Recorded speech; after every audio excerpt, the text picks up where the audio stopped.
Project Oversight Committee. Today is Tuesday, October 20th. And we're going to start the roll call or call this meeting to order, but for purposes of meeting quorum, Chair Hanabusa has agreed, and we're going to designate her as ad hoc committee member for purposes of meeting quorum requirements. With that, I'll call this meeting to order and start with the roll call. Chair is present. Vice Chair Chan Brungraber. Present. Anthony Alto. Present. Ed Sniffen. Excused. Art Tolentino. Excused. Robert Yu. Excused. Colleen Hanabusa. Here. Thank you. I'd also like to note the presence of Roger Morton, as well as online presence of Nyali Iwasa. Is there anybody else that I missed? Anybody else online? Okay. With that said, I'd like to move on to public testimony. Do we have any in the audience to provide public testimony on any items on the agenda? Seeing none, anybody online that would like to offer public testimony on any on the seeing none, I'd like to move on to item number 3, owner-controlled insurance policy change order. Brent Lewis.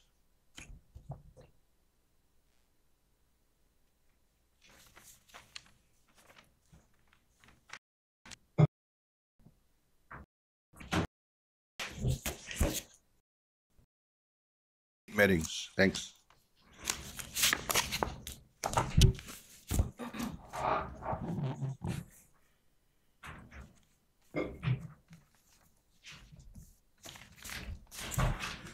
Good morning. Brent Lewis, Deputy Director of Budget and Finance.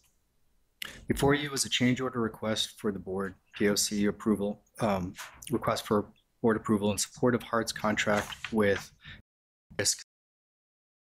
Serves as the insurance. The change order will include a 2-year extension to the contract duration to fiscal 2025 and an overall increase to the contract value beyond $0.5 million. As the contract will increase to $65 million from the current contract value of $49.6 million. $6 million is the estimate for renewal of general liability and workers' comp and builder's risk premiums. About less than $10 million is an administrative adjustment to align previously paid invoices into the contract amendment, not previously to the existing contract amendment. These previously incurred costs to cover OSIP insurance premiums were paid from Hart 201 and should be reallocated to the CPP MM, and that is the CPP. No change. The overall numbers do not. Hart Finance and procurement staff identified error when preparing the new contract amendment. Procurement determined that a cause for the misalignment was due to procurement staff being removed from the invoice and approval process sometime at the end of 2019 calendar year. Over the last year, Hart has installed a new online invoice called Unifier that includes procurement review and approval of all future Aon invoices are first by procurement before submitting for further review. And if you have questions. Members, any questions? Yes, Michelle. Yeah, my math is kind of slow this morning, so just forgive me. You're saying it's a reallocation of something to the wrong category. And so if it's the 9.4 million is a reallocation. Correct. But the 15 million is the 9 million that reallocation, excuse me, and about 6 million is for the 2-year extension. So about 3 million for fiscal 24 and 3 million for fiscal 25. Yeah, that part makes sense, but if you're reallocating, why do you need to increase the money for the change request? That's an excellent question. So the last contract amendment ended at 49 million. It extended the duration, but it increased the contract value. It is a requirement to include that increase within the next contract amendment. It would include a duration extension and the total amount that wasn't paid, that should have been paid out of the contract or applied to the contract. So those two items combined with. So you're saying we actually got services that. No, we paid for it.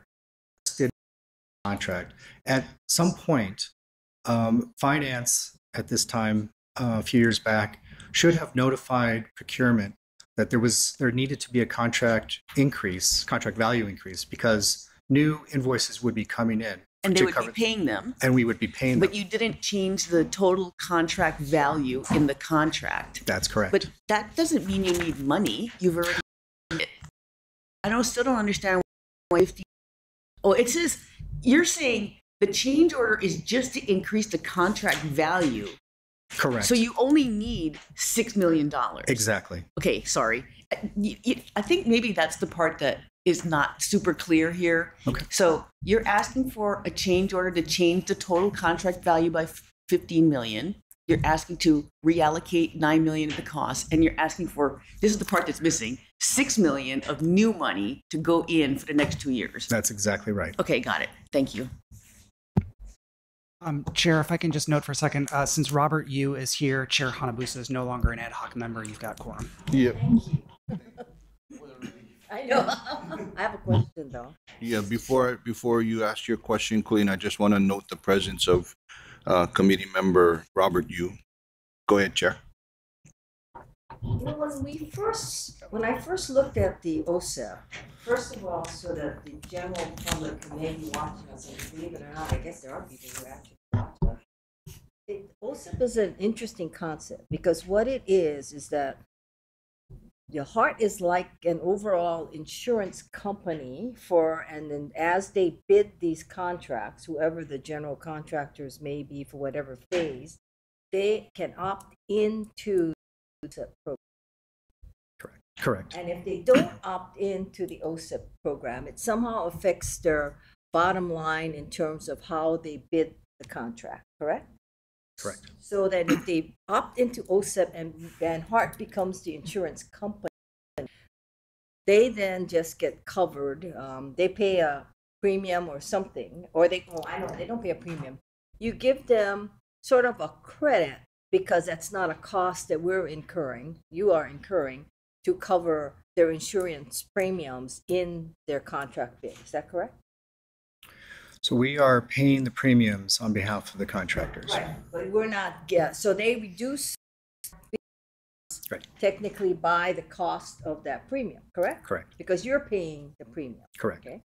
So that's what kind of is confusing. But if you opt not to become covered under OSEP and you are, one of our contractors, how does the insurance then work for them? Well, they have to have their own insurance. It's state mandated to have workers' comp anyway, but they would also have to get their own general liability and potentially builder's risk. But isn't that part that they would eliminate, theoretically, that did not to enroll some, they would include those costs on their bid. So I guess I'm reversing it. So if they participate in the program, it's added into their bid. If they don't participate in the OSEP program, it's taken. Correct? But there's some adjustment. I guess this is more a Nate question. There's some kind of adjustment for recognition that out of this program. That's correct. And if they are in the program, they should be by that appropriate amount. Okay. Now, when this issue first arose, I thought it had something to do with, well, certainly being self-insured on this program, which then means, if we look at how self-insurance works, it means that we have a deductible, usually a large deductible, various claims, and I thought that the board somewhere, and I don't ask me where, I can't remember now, was about $10 million. It takes away to make it similar to a construction contract. But what it's there for, and the insurance company requires it, is that we are going to initially cover the cost of $1 million. So the third thing, what was established like an escrow account, we call it a collateral, and essentially it's $17 million. I think we might have mentioned this in the last discussion about this that occurred. That money was invested over several years. About let's go and through, I think 2017 might have been the last. 17 million covers general liability and workers' comp costs. So it's not necessarily deductible. It's essentially any payment that we have to pay out of, rather than us paying like an invoice, it'll be deducted from that account. Okay, but doesn't the insurance company or the insurance policy require us to maintain a certain balance in that account? Yes, we have to have a balance, a collateral balance, correct. So where does this 10 million we're reading about?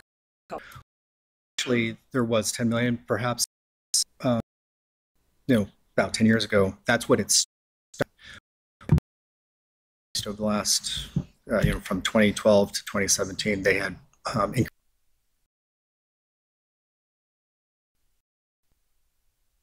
originally to replenish the 10 million, or replenish 10 million, and in addition 5 million for the new policy. Totally separate. The original. First of all, tell me, are Sorry. those figures correct? I mean, the 5 million or 6 million, whatever it is for the new policy, Right. right? But there was also, initially, there was a request, I think, for 10 million, and then there was an additional request for 5 million. So it's a total $15 million request. I believe that would be a separate item. The 10 million that we're referring to here is to cover for premiums for coverages between 2020 and 2025, 2020 to 2021 annual coverages, separate outside of the collateral. The last payment that was made for the collateral was approximately fiscal year 2017. So we have settled some major death claims since then. We may not have been on this board, but I think we've settled some major death claims, primarily related, I think, to around Parrington Highway. So those amounts came from where? So any settlement, just like the one we had previously, would come from the collateral account. Okay. So the collateral account had about 17 million, is what you're saying, Correct. correct? So we've settled, and we settled all these little, I think, little claims, whatever, and all comes from that collateral account, right? Yes.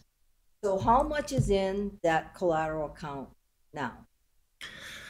Without any transfers that you guys may have made, how much No, is in that collateral? no additional transfers. The current balance is I have to check again, but I believe it's around $5 million. Okay. Now, does the policy with Aon or whoever it may be require us to maintain some amount of a balance in that account? So currently, the collateral account was first established to cover through fiscal year 2025. At that time, that was the projected end date for the project. That's not my question. My question is there an amount that we must maintain in that collateral account? Because I can't, in all these self-insurance programs that I've seen, there is always a balance, because the insurance company doesn't want whoever they're giving this kind of program to not pay. So my question is there an amount? There is an amount. There is a What is balance. that amount? About $5 million. Just 5 million. Give or take, yep. Okay. No, a little bit more than $5 million. And that's all that the insurance company is requiring us to maintain. That is correct. So why did I recall some email or something saying that we need to add 10 million to the account? I don't know what email you're referring to, but as of today, there's no increase to that account. So there was already, and this is something else that I have a bone to pick about, and I think it's going to be a Robert Yu issue. You transferred money from Hart 200 or 201 into this account 951, correct? Not yet. You did. No. So the incurred costs that are currently sitting in Hart 201 has not yet been transferred to How 951. much is that you intended to transfer, you need to transfer to the OSIP account 951? A little less than $10 million. Correct. And in addition to that, you have, separate apart from that, is another 5 or 6 million for the premiums, correct? Correct, for the extension. So that's where my 15 million comes from then. The 9 plus the 6. So I'm not recalling that incorrectly. I remember a total figure of 15 million, so that's correct. That is correct. Okay. And the reason why I understood that the 9 million had to go into the collateral account was because we were not maintaining the balance. But you're saying that's not correct, because all we have to maintain is 5 million. At the moment, yeah, that's correct. So when you say at the moment. Sorry, my mistake. That is, as of today, that is correct. That is correct. That is So correct. why do you need the 9 million? Totally separate from the collateral. The 9 million, we don't need new 9 million, as we discussed with Michelle. It's basically the 9 million has already been incurred. We're just shifting it from one CPP to another so that we can include it within the contract value. The contract should include any invoice that was paid should be aligned to a contract. That didn't happen with the 9 plus million. So we're correcting that mistake. Well, I guess similarly to what Michelle was asking. So are you saying if we paid it already, we really don't need to transfer funds to pay something that's already been paid, especially if we maintain the 5 million? We're not transferring funds, but it is procurement requirement to ensure that the contract value matches how much is paid or will be paid. So 49 million was the original contract, is the current contract. Should have been increased a few years ago. It was not. So while the contract amount or the value stayed the same, Hart continued to pay invoices. What should have happened is they should have come back and said, okay, we have to increase that contract value Where by did that money come from that Hart continued to pay invoice? the operating fund, we believe. So 200, 201, correct. Hart 201. Correct. So, but yet in this transaction, we're taking money from Hart 201 and we're transferring it to OSIP. So if Hart 201 has already paid that, then why are we transferring more money from Hart 201 to the OSIP account? Shouldn't it be reversed? Reverse in that the Because you've OSIP, already paid it out of Hart 201. That's what you've said. Do you know how much that is that we paid out of Hart 201? it's about the $9+ million. So 49 million has already been paid from, So we're back to the fact that yes, there is a need for the 9 million and it's for costs incurred. I don't know why we take so long to get there, but okay, so we're there. So we understand where the 9 million comes from. We understand what the 6 million is. We push the 6 million aside and we have the 9 million. The confusing part, and Michelle has raised this as well, we've already paid, but yet we need to move this from the account that's paid into OSIP, which seems strange because the account that paid already paid. So why do we then have to double it from that account and move it to OSIP, which has had the benefit of the fact that 201 has paid? So why? why? It would be a proper reconciliation of where the correct cost should be located. I understand the cost aspect. I'm talking about the transfer of the funds. Why is that necessary when the funds have been paid? No new funds are being transferred. So what's being transferred? The funds are already in the OSIP CPP. It's already there. The costs that should be reflected in that CPP are not there. So did you pay it or not? It's already paid or not? No, it's paid. It's reflected in one place. It should be reflected correctly in another So place. this is an accounting Correct. exercise? Is that what you're saying? Exactly. So you're not really asking, so why is it a change order if it's an accounting exercise? The change order comes because the new contract has to be increased by 15.5 million. So typically, because it's a change order, to reflect this increase. So we brought it to the board to bring that up. let me ask you another question. And this also, I didn't see this anywhere. You know, whenever you have a self-insurance program like this, and we're insuring contractors, even if it was Hart itself, right? There's usually some sort of deductible that has to be paid. So there's got to be, say, a claim for, I don't know, $100 million or something like that, whatever it may be.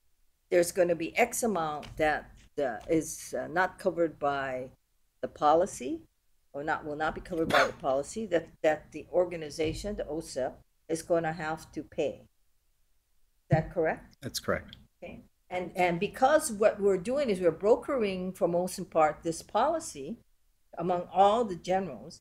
If the general causes the damage, okay, then there's a deductible attributed to that. Do we collect it? Or have we collected it? We have not collected it. There's a deductible for general liability of about $500,000 that Hart is responsible for. There is also in the OSEP policy a $25,000 deductible, what's called a deductible chargeback, in which we could go to the contractor and ask for that money. We could pass that on to the contractor. That's correct. General liability, you're saying because I would assume that large claims would be under the general liability policy. Are you saying that we cannot pass that on to the general? We can only pass on the 25,000 to the general? The 25, correct. So the claims that we have processed, or that have been processed, are for most part, I assume, claims made against the general, or what happened with the general. Is that correct? Correct. And what you're telling this board is, since 2017 or 29, whatever it may be, we have not collected the 25,000 or whatever amount that we could pass on. That's correct. Do you know how much that has added up to? I don't at this time. I can find out. Any idea how much that has added up to? No, not right now, but I can go check. The 9 million that we paid in collateral amounts? No, we did do a look. Dean Hazama led that effort and had reached out to contractors to start that process. We looked at it, and most of those contracts have already been closed, so it's hard now to ask contractors with closed contracts. That was a problem. So we're going to start a new process to see how much we can get back, but we found that it wasn't very much. So if it's not that very much, then why are our premiums so high? That's a What good is question. the 9 million? That was established many years ago before me, so I don't know that answer. 9 million, you said, is relatively, that's been paid over the time. right? Correct. So there's got to be some link between that 9 million and what has been paid, and technically what is owed. Or am I just too simplistic in the way I view things? I think we can do that accounting. We can look at that. Yes, So absolutely. that's an effort that Dean Hazama, like Brent said, was leading. And I think we could go back and do that accounting, look at how many deductible instances there were times 25, get you that number. And then also some details behind the 9 million, like what it went to. I know it was just premiums, but It was premiums for renewals for workers' comp, for general liability, and builder's risk coverages. And you're saying we never paid it, or is this another one of those transfers that we're just doing it on the books so that it fits in the right column? So no, the 9 plus has been paid already. Those were invoices to cover the premium costs for those coverages, general liability, workers' comp, and builder's risk. We did pay that. So this 9 million that you're asking for now is what I was talking about earlier. You just want it in the right column. Right. So it's not that we're transferring money. You just want it in the right column. Exactly. That's correct. This is a very strange way of doing business. How can it be that we have paid, and now we have to straighten it out, and it's not just 1 or 2 years. This is a long time. So what is the bottom line that it's going to cost, that you're asking this board to approve, other than the paper transfers? Is it 6 million? It's 6 million, correct. And the rest we've already paid. You just want the paper transfer to be put in the right column. Correct. Yes, that's right. That's right. And then the And then- contract also has to be increased to reflect that amount that's just being transferred. And just to be clear, that only gets us a 2-year extension. That is correct. So there will be a need for coverage through the end of the project. We are hoping that once we get through the 2 years, that gets us through segment 2, and we can relook at this. So basically, we cut out workers' comp for future contracts, right? That's correct. So we tried to, that was really the only way that we could whittle down costs from the OSIP program because it was established so long ago and we're just kind of stuck with it. But what we did do is any forward-looking contracts, we cut workers' comp because workers' comp's already a requirement.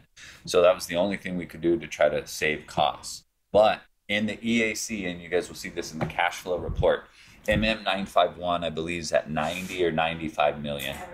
Okay, and that represents the estimate for that coverage till the end of the project. And so it's a good instance that like project controls is independent of finance because we didn't look at what the current contract value and build off of that is. We looked at what's the cost of the services to project completion. So there's 90 or 95 in there now.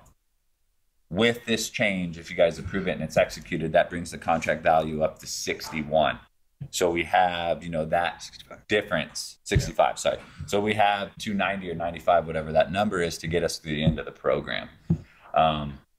We're hoping that we can talk to our OSIP provider and understand that we have a third less of upcoming work than we did 10 years ago, and the economy of scale should be less.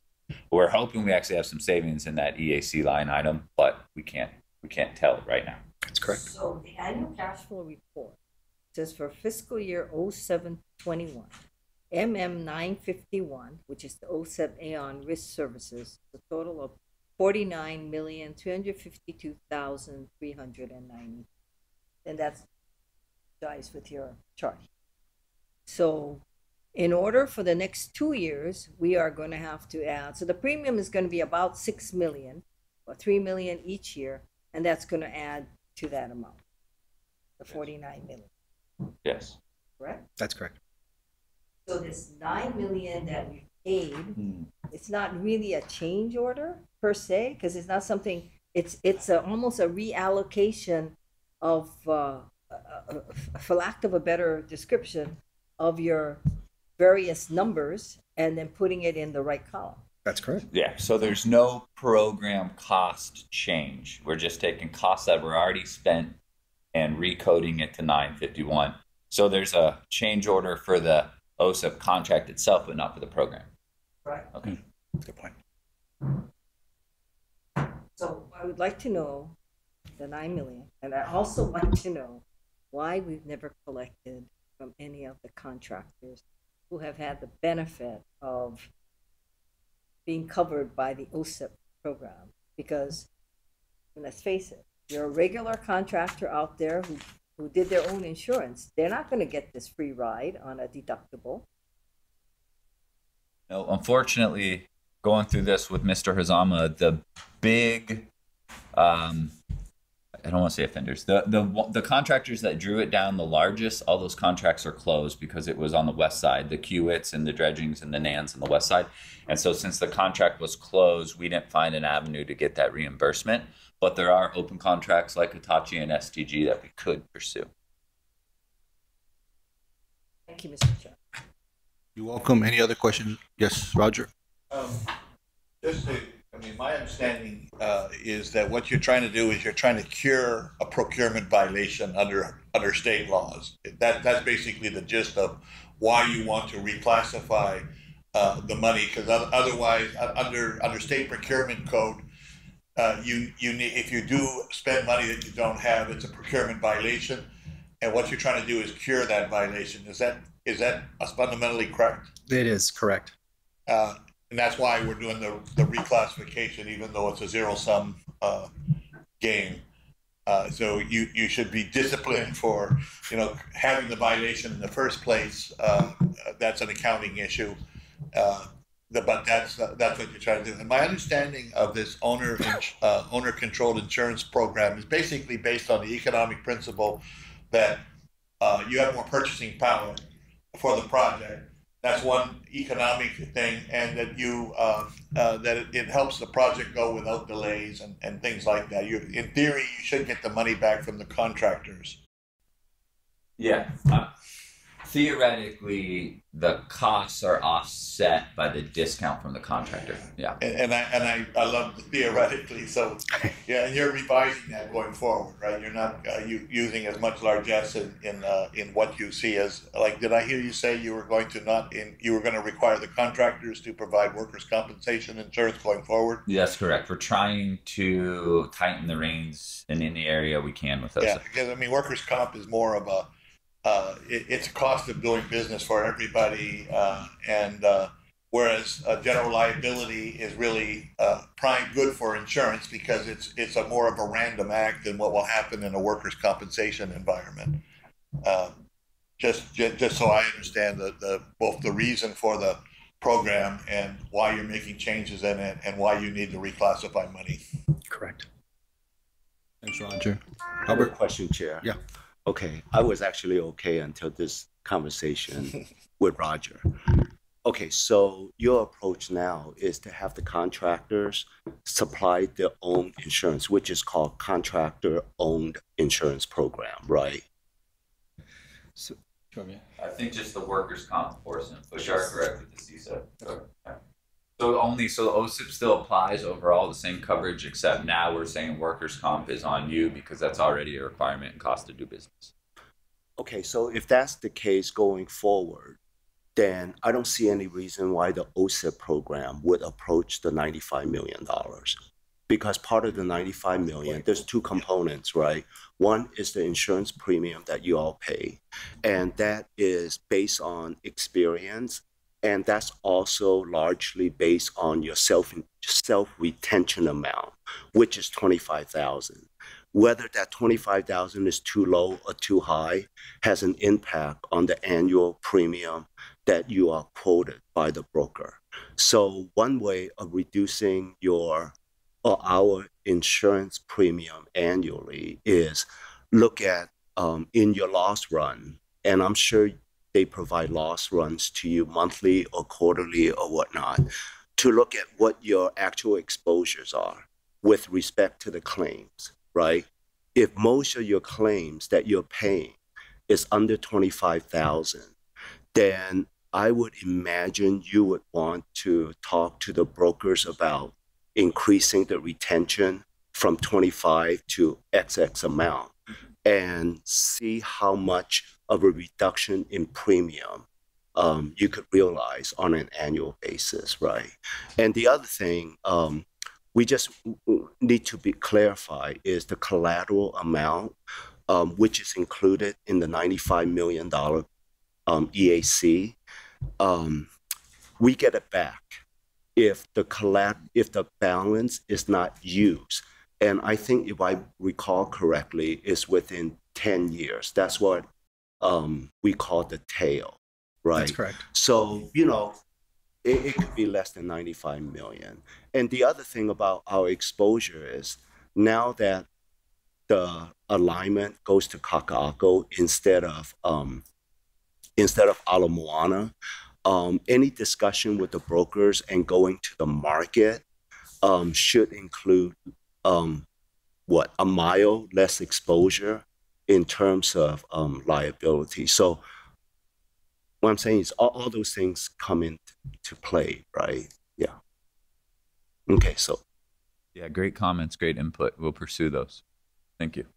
Any other questions? I have a follow-up. Yes, Chair.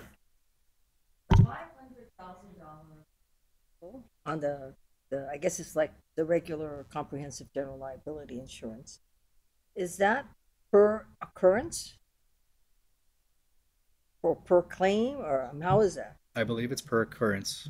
So every time technically there is a claim or an occurrence as defined under the policy, HART stands the jerk for $500,000. That is correct. And you can have 20 in a year, and each one is $500,000. Up to $500,000. Up to $500,000. Correct. Whatever it may be, but up to $500,000. Correct. So when you do this analysis for us, by the way, is there a maximum per year? Or about a maximum as much as you've hit? I remember a figure somewhere of what, like 8.2 million? What does 8.2 million? Why does that ring a bell? I don't know. I'll have to go back and check out. I have not heard that number in relation to this. So chances are, depending on the kind of occurrence, and when you do your analysis for us, we can see this. It may be that that heart's pain for most of it, because unless it's something catastrophic, you're not going to exceed the $500,000 per. That is correct. So would it be correct to say that Heart has been paying for most of the claims, and we haven't even touched the policy per se? That is correct. Sounds like a lousy deal, guys.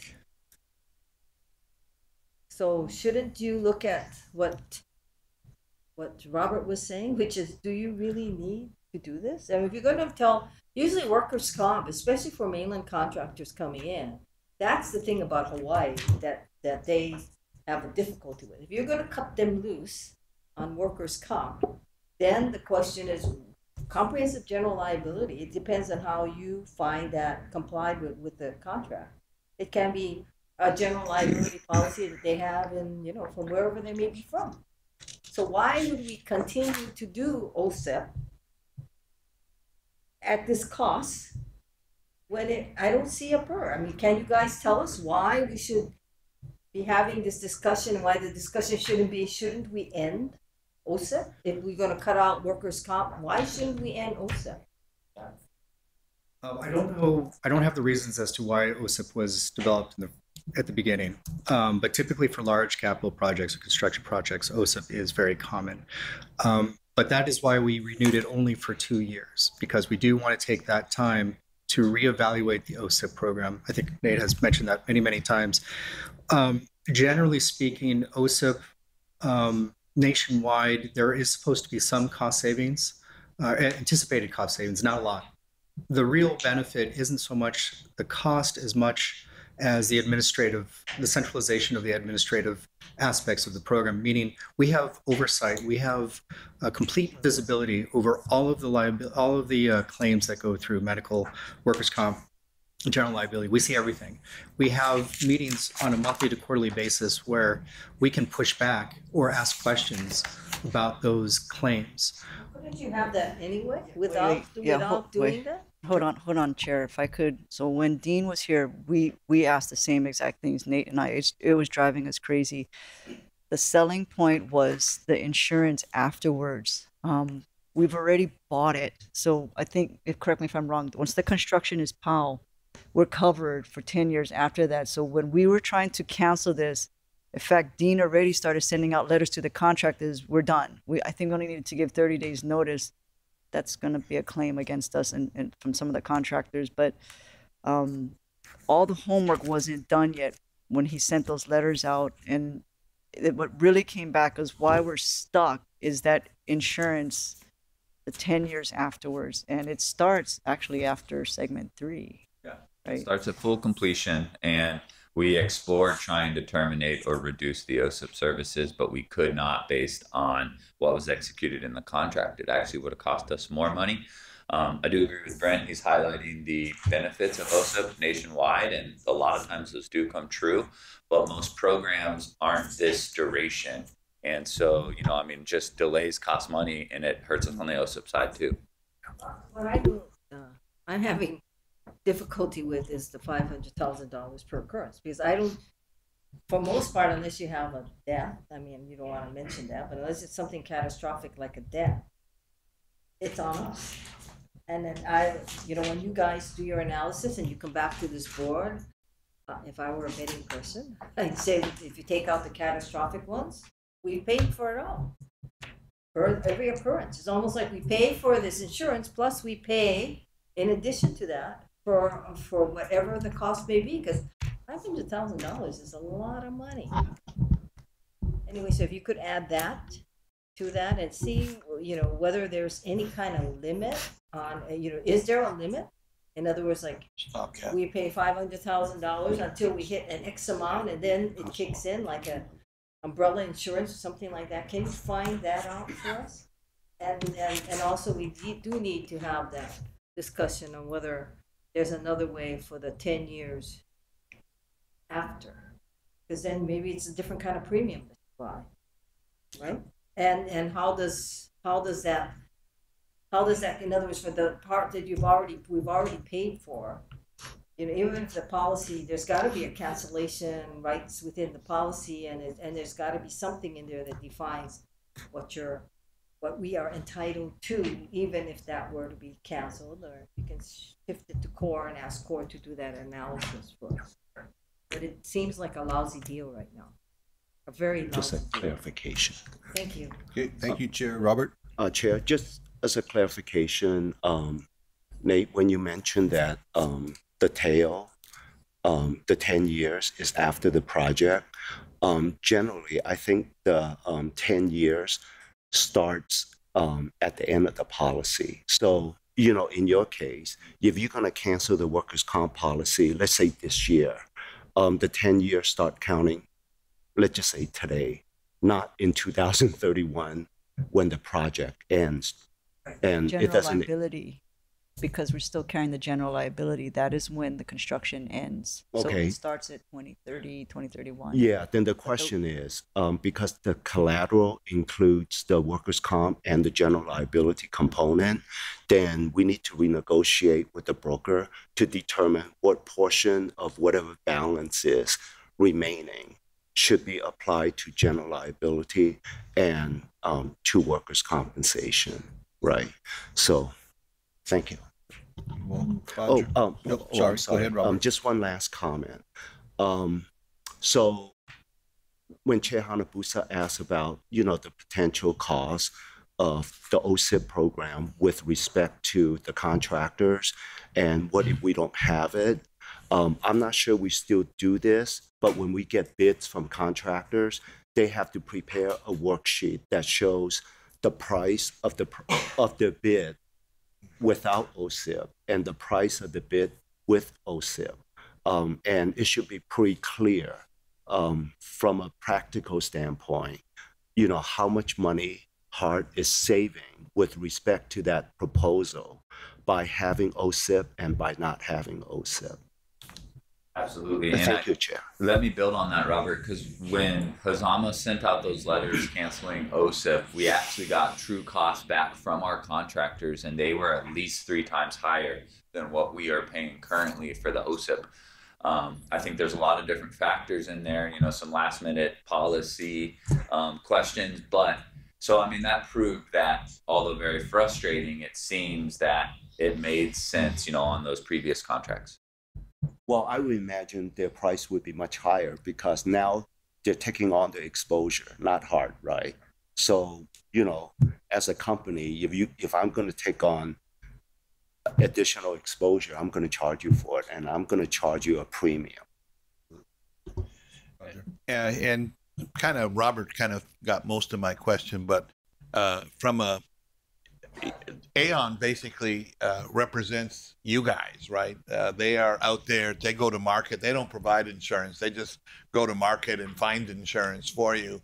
So they're really your rep, and they should be the one that analyzes whether our retention level is appropriate by looking at the risk worldwide. Really is what they'll be looking at. They won't be looking at just our experience, but they'll be looking worldwide in this industry, in the civil industry, to at least for the general liability side of the equation. But have you guys reached out to them to provide analysis in a going forward basis? You're making some major changes. You're dropping workers' comp, and you're doing those things. So absolutely, we've already had those conversations. We have an OSIP consultant that it's part of their contract to provide us with feasibility reports, and so the conversation about the collateral and the future of the program has been requested to be analyzed by both Aon and the consultant. Good. Natalie or Edwin, do you guys have any questions online? Yeah, Chair, I do. Go ahead, Natalie. Thank you. So, you know, when I look at these things, I always try to make sure that things tie out to other reports. And I'm just wondering on the total contract value presented here, why is it different from the contract value that's reported in the monthly progress report for job MM 951? And that's on page 64 of the progress report. We'll check that, Natalie. So, I'm sorry. So it's about a $3.8 million difference. Did you say you're going to look into that? Yes, we will look into that. Okay. And then the other one is just kind of a small thing, but I think it's maybe because 6s and 8s look very similar. But on the cash flow update, the expense through fiscal year 2022 is $49,632,000, and here we have it's about an $8,000 difference. So I think it's because of the 6 and 8 look very similar. I don't think it's really going to impact the change order, but you might want to look at that for cash flow purposes to determine which is actually correct. Yes, we'll do. Thank you. Okay. And then the other question I had was on the monthly progress report. It says incurred is, again, this 53.4 million. So why is it not, I mean, what does that mean? What is the equivalent on this change order presentation here, or is there no equivalent?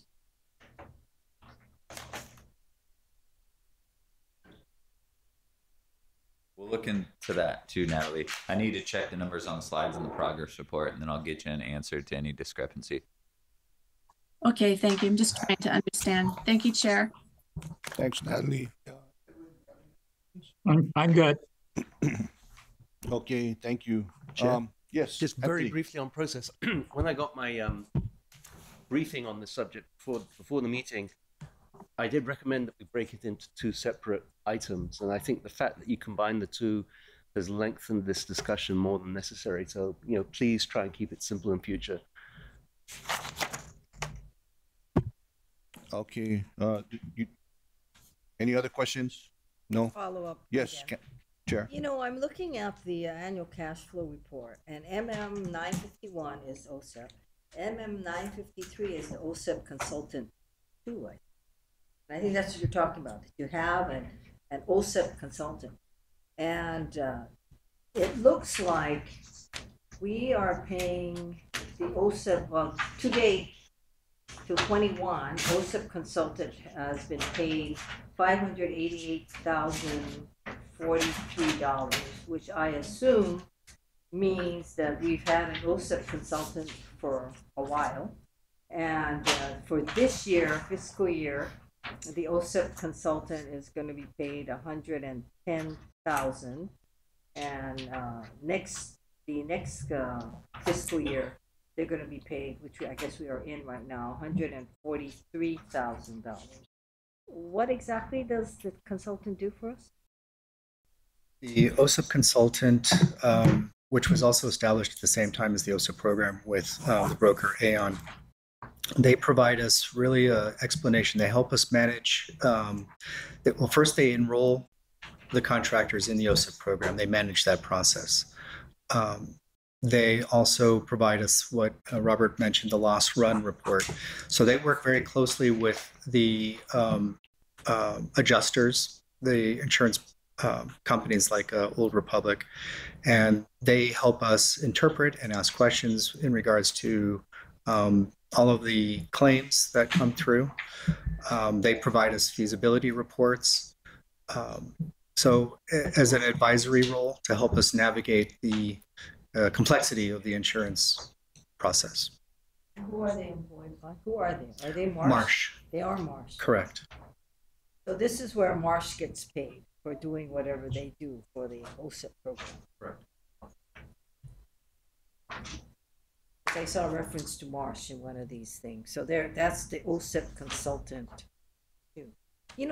I think what Anthony says does make a lot of sense.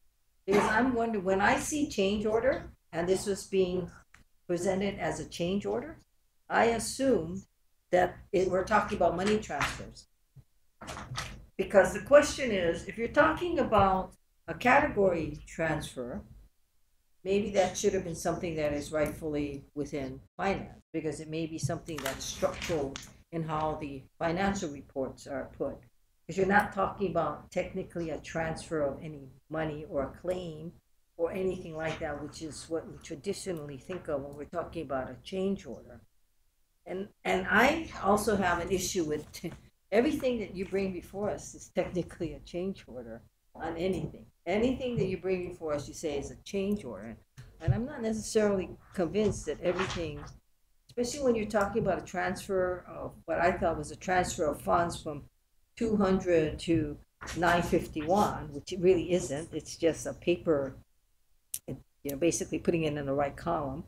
But the 6 million, I assume, is going to come from Part 201 to OSIP. Is that going to happen? The 6 million is actually embedded in the 951 already. It's already embedded in 9. Correct. So why is that a change order? It's embedded in 9. Just the change order to the OSIP contract itself, just to reconcile the contract balance. So it's not a change order or additional costs to the program, and we should clarify that more. It is just a change order to the contract for OSIP. The money's already there. Yeah, money's already spent in 201. Oh, yeah, the change order for future services is part of 951 already. Right. Yes. Right. So technically, even that's not a traditional change order. You're just saying you're going to change the document itself. In others, you're going to Right. Yeah, reflect it's not a change condition. We knew that these services were to be provided. Right. So we're not reallocating from my favorite category, contingency into it, that it's already there. Really an accounting exercise. Okay. Thank you. You're welcome. Any other questions? No? So I have one quick question. So CPP 951 was an existing contract package. So why were the payments being made out of Part 201 to begin with?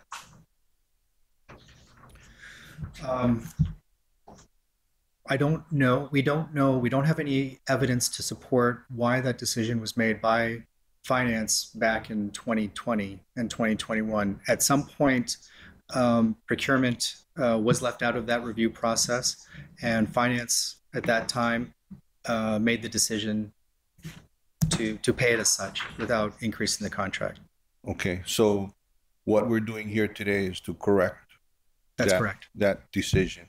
So are you folks looking into the HART programs to see if there are any other similar situations where we're paying out of a CPP that shouldn't be? Absolutely. That process has already begun. Is there any indication so far, or have we just started? Both, yes to both. We have been, now that with the new online system, it's much easier to track. So Aon has been the only contract or invoices that were paid that we've identified. So far so good, but we're going to continue to monitor. Okay. All right. Well, if there aren't any other questions, I believe the request before this committee is to approve a change order request to increase Aon Risk Service contract value by $15,500,000 to $65,146,674, which includes the $6 million for the 2-year extension, and then approve the reallocation of costs between CPPs of approximately $9,400,000. So this is actually, I guess, going to be referred, if it is approved by the committee, going to be referred to the full board for approval. And I guess with that, I saw you jotting down the questions that Chair had, if you could maybe provide that at the full board when it gets scheduled. With that, do I have a motion to? Second. we want to do a roll call, or is there any objection or reservations? Just a comment. Yep. Even though seconded, we mentioned that part of the motion is it mentioned Aon's policy to increase Aon's policy. So is Aon involved with the builder's risk policy as well? So if they're not, then maybe we could do a friendly amendment to remove the Aon name from it, because I don't think they're involved with builder's risk. As the broker, they do have to identify other coverages, which includes builder's risk. So they are the broker on That is record correct. for builder's risk. Correct. Oh, okay. Then that satisfies my question. Okay. Well, with that motion and second, is there any objections to the motion to refer this item to full board? Seeing no objections, motion is approved. Thank you.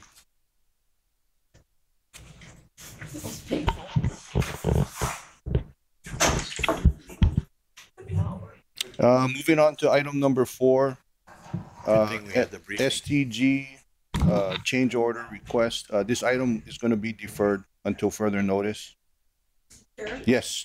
I'm wondering, because this is just generally stated, and I'm wondering what happened to Anthony's agenda. It disappeared. So I think because it disappeared, then we can't really use the agenda. We can't go to Anthony, because what I'm looking at is maybe executive session should be called so the rest of the members of the board can understand where we are or what's been discussed in the STG settlement. We're not going to vote on a settlement, but that the rest of the board gets briefed on the fact that there is a change order request and what it is. I don't think the rest of the board, you may have been briefed, Anthony may have been briefed, I've been briefed, but I don't think the rest of the board has been briefed on the status of this. Sorry, may I ask Lori a question? Lori, I think the agenda that we have up online or on the screen here is different than the one I have in the binder, and so I'm trying to figure out which agenda was actually posted, because that one doesn't have STG, but the one in the binder does, and I thought it was in the one that was posted, but I wanted to make sure. I'm sorry, my phone is the STG. Mine too. What's posted, because we have an agenda for Anthony, but it's not online anymore. I wonder, you know what? I actually think that this might have been posted. This was the first one that we posted, then took it down and then reposted with this one. So I think the one that you have, Chad, is the old one. So for anyone in the public, this is the old agenda. There's a new one that's online that does have STG as item number 4. Yeah, because this was before the 6 days. We took this down and we reposted it, and we actually included a note on the reposted one saying that it had been amended prior to the 6 days. So Anthony's agenda was taken down because I tried to bring it up online, and I couldn't. It just said, this cartoon caricature that says not there. So Chair, maybe you want to call a brief recess to talk story a little bit? Okay, we'll be in recess. So we'll figure this thing out. Well, I mean, Brief recess, subject to the call of the chair. Go ahead. no, I was just going to say to speed things up. I'm quite happy for the single agenda item that was on the Government Affairs Committee, which we would at this point have to take up in executive session anyway. I'm happy for that. The question is whether your agenda's on. Right, but what I'm saying is that item can be covered under this new agenda item. Right. If this is the right one. Right. That's all. Because I know you asked about taking it forward, and I said, no, this is a good time for everyone to. Yeah, I did not instruct the staff to pull it, so I'm trying to go online right now. That's not there. I'm trying, yeah. I tried this morning. It's not there. So, sorry. So the one that's up on the screen now is the one that's on Hart's website. So we're good to go with STG right now if you want. We can still take a recess, but we're okay with Just STG. so that we're clear, and Anthony's one is taken down. I'll have to check on that one. Right now, I'm just looking at this agenda right now. You okay with that? Yeah. Okay. I don't think he took us down. Yeah, But Chair, we're okay to proceed with STG now if you'd like. If you'd like to also, obviously that's fine, but we're okay. Go back and. Okay, calling this committee back into order. So the request is to enter into executive session to discuss the STG change order. Do we have a motion and a second to go into executive session? Chair, I so move. Okay, motion is moved and seconded. According to statute, board may enter into executive session pursuant to Hawaii Revised Statute Section 92-4 and subsection 92-5A4 to consult with its attorneys on questions and issues on a matter pertaining to the board's powers, duties, privileges, immunities, and liabilities. Is there any objection to entering into executive session? No objections. Chair, just Yes, Natalie? yeah, thank you. If I could just for the record state that because I haven't signed the confidentiality agreement, I understand I'm not allowed in the executive session. There's a disagreement between Corporation Counsel and the Attorney General's office. Thank you. Okay, thank you. So noted. So we'll enter into executive session. Thank you. We're staying here. Yeah. Because Edwin. Just for you, Edwin, we're staying.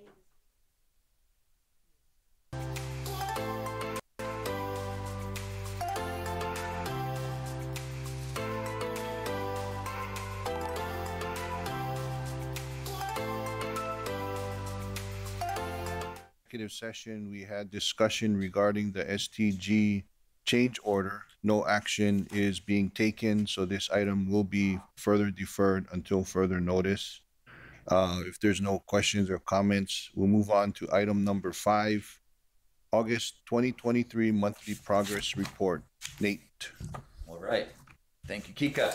I will go through this progress report as I typically do. I'll concentrate on the overall key items section and then open it up to questions to the group. So the first overall key items, and it is on page 5. I'm just going to go in order and just talk in general about the progress. So the first key item in our critical path is CCUR Dillingham, or CCUR 4. NAN's approximately 25% complete with that work. They continue to meet their critical path, and surprisingly, it's been a year since their contract started, and they are still showing that they can finish on time. I would have bet otherwise due to the difficulty of Dillingham, but NAN continues to be a good partner, very agile, and work around any constraints. I do want to highlight and thank our stakeholders and partners at KS and UH, specifically HCC, for working with us on some right of entries.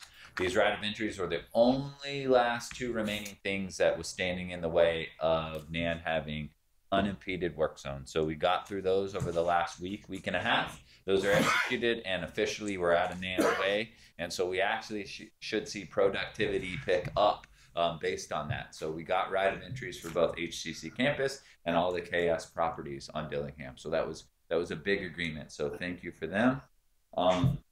The second part of Dillingham is the electrical work. It was released on August 14th. We had a very short 3-month window to bid time, and we are surprisingly holding that window. We have good contractor involvement, and we are expecting to open bids by the end of this month. That's the electrical component that goes through the NAN infrastructure. We are very anxious about those bids, given the work going on everywhere. But we expect those to know what those are at the end of this month, and expect an NTP by the end of this year, which allows them about a year and a half before they have to start work to acquire the long lead materials. So the anticipated start of work's not until January of 25. We're going to execute the contract here at the end of 24 to give them about a year for long lead time before they get started with the construction. Okay, that is, and then the third bullet there is Hitachi. So segment 2, Hitachi's already been working. Hitachi's up on the guideway and the 4 stations. Right now we're tracking to a 2025 opening through the airport. That includes the finish work of STG. We expect STG to be complete with the civil work which basically includes all the actual stations that you see out there by February 29th. And then Hitachi will be running on the guideway and doing testing to get us through 2025 and expected opening date through the airport in 2025.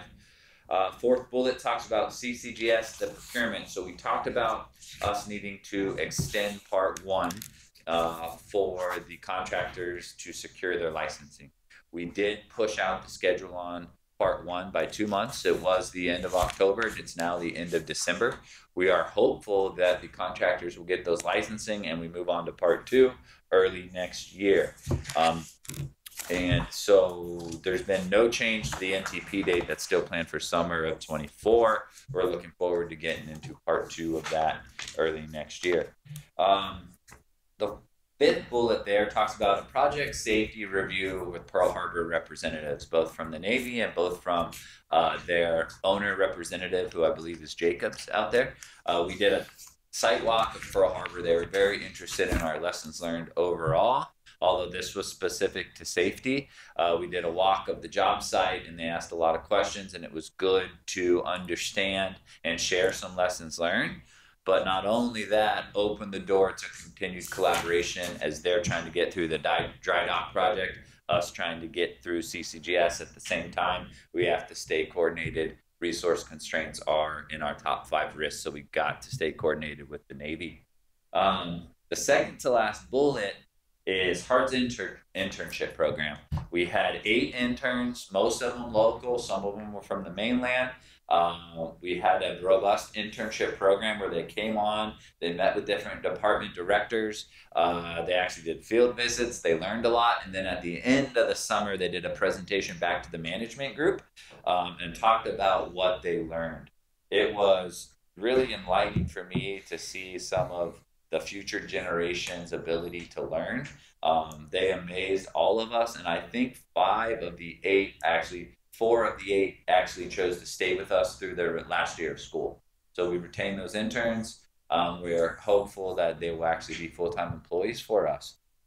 Michelle, you had offered, you talked before about like the coloring book stuff we used to see. And we had thought, well, maybe it's a good idea to have some of our interns that stayed with us maybe do a presentation to the board of directors of what they learned or something like that, just trying to think outside the box. So that offer's always there.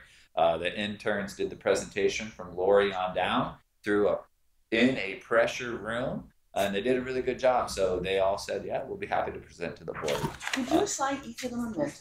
Yes, we assigned mentors, project teams, and then had bi-weekly meetings with them to check progress. You met with them weekly. All right, nice. So they got the full deal. And if they graduate, are you proposing to make them an offer before they graduate? Because, like, for example, this was a long time ago, but I got an offer from the government before my senior year started. Yeah. And it said, if you graduate, this is where we think you can go. Yeah. Kind of have to, even when, right, because it takes a long time college, to hire yeah, had the job offer signed before the last semester. Yeah, right. Just because it was. Right. Yeah, that was. Right. So think about that. Yeah, absolutely. And then HART DTS HRH gave a tour of the alignment in the rock to the Japanese consulate and media on August 3rd. So that was a good tour. Always a good tour to get out there, see the rock, see how the O&M's coming along. Those are really the major highlights. I did want to highlight something that's not on this, but yesterday we had a new director of project controls start. So new Nate, he's going to take over the project control stuff in that role. But that person started yesterday. It was the former project controls director for LA Metro, so has a lot of agency experience. Came here, understands that the first and only priority until you guys agree is to try to understand what the board wants to see, how we can tailor the reporting and dashboards to satisfy that. But somebody that comes in with a wealth of experience in that. So I'm hoping that he can facilitate that. Really excited for him to start. I'm saying that because I think next month you'll probably meet him, and then eventually he will be taking over a lot of the project controls type reporting, a new face, but we're very excited to welcome Corey to the team. Is that a hard contract employee or an HDR? Seconded through HDR. HDR, okay. Figured it probably would be. Yeah. With that background. We exhausted the city route, certainly. So that's, yeah, that is up. That is the update, barring any questions from the group. Members, questions? Michelle? Me. Can you talk a little bit more about, because I missed last month and I didn't even catch up, is the CCGS schedule and I understand the licensing thing. I understand that it probably delayed the RFP2 release date, but I don't really quite understand how NTP is not moving. So you basically squeezed it and you're going to send out an RFP January, February. You're going to like give them like no time to write a proposal because they're probably writing it now, right? And then you're going to do a really quick evaluation and then you're going to NTP like in summer of next year. Yes. Correct? So we erred on the side of being aggressive because we can't take back time, but we can always have the industry ask us for more time and give more time. And then our original date for part 1 was the end of October, recognizing that probably not a lot of work's going on in November, December. Those are usually the months. And so if we had to push something, that's kind of 2 months of interim float we have. But to mitigate that delay, we actually issued an addendum with more details than you would typically see in part 1 to allow them to start working on part 2 before we get to part 2. And you sent out a draft of part 2. We issued an addendum that had a lot more details. And you have a schedule for the whole CCGS procurement somewhere that we could see. Absolutely. Yeah, I mean, that's what it's in our master schedule. We have a detailed procurement schedule and construction schedule. And you shifted it and it still closes. Yeah, so we shifted it. And they all agreed. No, we did not ask for agreement from You didn't the ask for industry. agreement. We told okay. them we're shifting it in 2 months, Yeah. which was based on Yeah. their request. Right. And Right. we shifted it 2 months to ensure everybody Yeah, gets licensing. okay. Yeah, And then in order to help you with part 2, here's some detailed information that you Yeah, typically so when you wouldn't release get. part 2, they're all going to choke, right? So I think we gave them pertinent information that keeps them moving through this 2-month delay. Okay. The second question, and I might have misunderstood, CCUR had an RFP that was due tomorrow, right? There's some portion of it. Yes, we extended 4E procurement by like 2 or 3 weeks. Okay, And so that's that's the next difference month of now. mid-October to late October. Okay. Okay, and then And that was at the request of them as well. finally, do you think maybe we could see some pictures at the board meeting? Yeah, I like seeing pictures. I think everybody likes seeing pictures. We want to see what's going on, you know, like show us like some of the progress that you've made or it's something, I don't know. Like it's just nice seeing pictures or anyway. Yeah, like, you know, I do know that one of my critical actions are finding a board level report that's appropriate for the board, that's less detailed than the POC, but satisfies a lot of these requests. And pictures is one, graphs are one. So Corey and I will work on that diligently. I think it might take talking to each one of you guys or somehow getting the requirements, but we'll figure that out. Can you talk about how many people are on the evaluation team, or can you not disclose that? Like the number of people on the team? I think that would give me it. No. The number of people on the evaluation. The number of people and whether you have any consultants on the evaluation team. Do you have consultants on the evaluation team?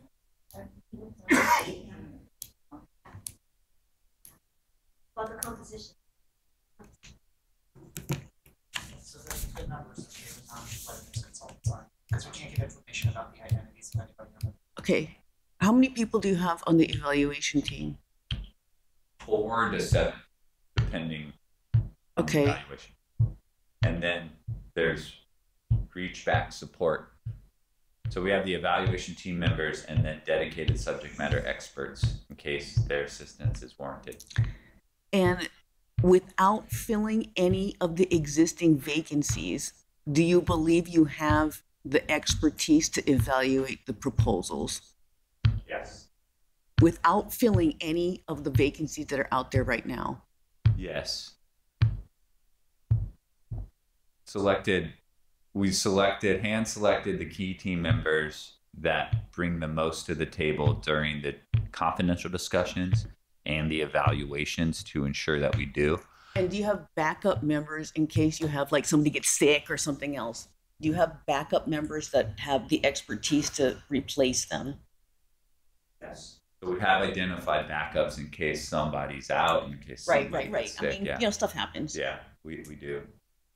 And I would be hesitant that if anyone new came on board to replace them on that committee, because you need to understand a little bit of the history as part of the evaluation too.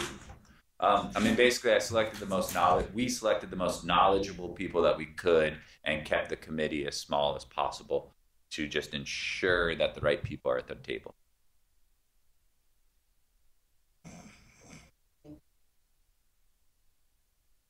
Seems really small for such a large procurement. Have you had experience with that before? Personally or programmatically? Programmatically. Every team member on that evaluation committee has had experience in a design build procurement. Okay, but have you had something of that size have a evaluation? Yes, they all have been. Everybody there has been part of a $1 billion design build before. Okay.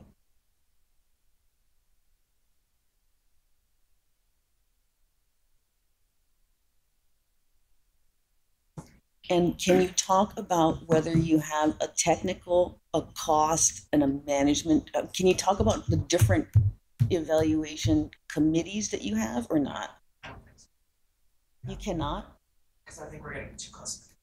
But you can, after the RFP goes out, then that'll be disclosed because that all the criteria has to be disclosed, including how they score. But not who the members are. No, not who the members are, but how they score. That's what I'm asking. RFP part 1 is, but RFP part 2 is. But what did you include in the additional information for RFP part 1 that's part of part 2 that's helping them? Like, just give me a summary of like what you included that was helping them. Reference drawings, design, specs. So it wasn't anything that had to do with like estimates or evaluation criteria. No, it was project specific information like drawings, reference designs, just information that they need or would be nice to have. Yeah. Okay. But we didn't expose anything on part 2 that we shouldn't.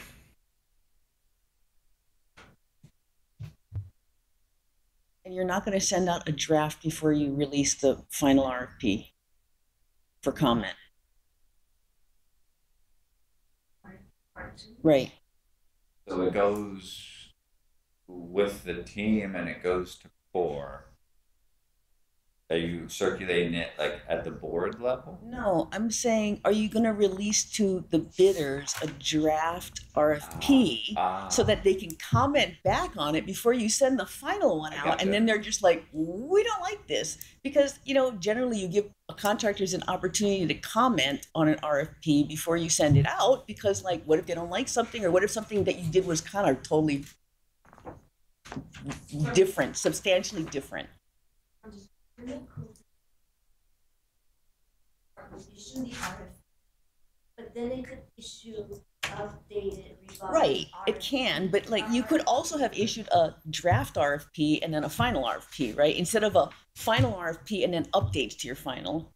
The concern is that then you would have the proposers providing input into the actual specifications of a final RFP, which is not allowed. So that's why you issue the RFP in final form, essentially, first, so that the proposers aren't developing the specs, but those specifications can be updated and revised by heart in version 2, version 3 of that RFP without running into that issue. So it's a way of balancing the input from the proposers with the authority to make sure that the specifications are strictly hearts. I guess the way I've done that previously is I've segmented out the specifications into a requirement specification document, and then the RFP references that document, and the RFP, which has most of the boilerplate and the schedule and everything else, and the evaluation criteria, for example, is really just a request for proposal, and the specification documents are requirements documents into the RFP.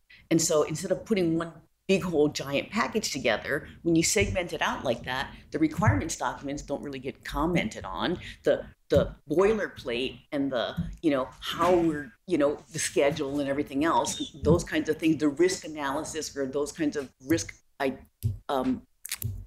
things are somewhat different. But I understand why you're doing it that way if you're going to just lump it all together. And hopefully you get to the same endpoint. I mean, with an RFP that takes into account the input of the proposers. That's right. So the intent is absolutely to foster input from the industry into the contract, which starts with the RFP. I mean, that's truly the intent. Chair, if may I make a comment? Sure. Edwin, go ahead.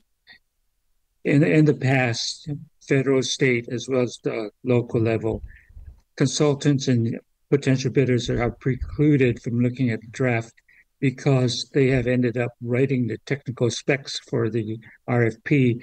And so the RFP is geared for only one contractor to be able to bid on it. And so that's why the draft RFPs are not circulated before they're finalized. Thanks, Edwin. Vice Chair, you had any more questions? No, I don't have any more questions. You good? Any other members have any questions? Anybody online have any questions on the progress report? Chair? Yes. Just one quick one. We were told that I think it was CCUR was pushed back by a couple of months because of licensing issues, right? CCGS was it, right? The city pushed back publicly, didn't they? They're saying that, that's not the case, that we're not delaying any licensing or DCCA. Oh, sorry, DCCA said that. So they're contradicting us publicly. I was wondering if you could comment on that. I'd only be contradicting them. So I don't think there's a value in that. Well, I mean, we are sticking to our guns and we're delaying our letting out the contract for 2 months, and we're doing it for cause, we're doing it for a reason, and you've identified the reason, and the state is saying that's not the case.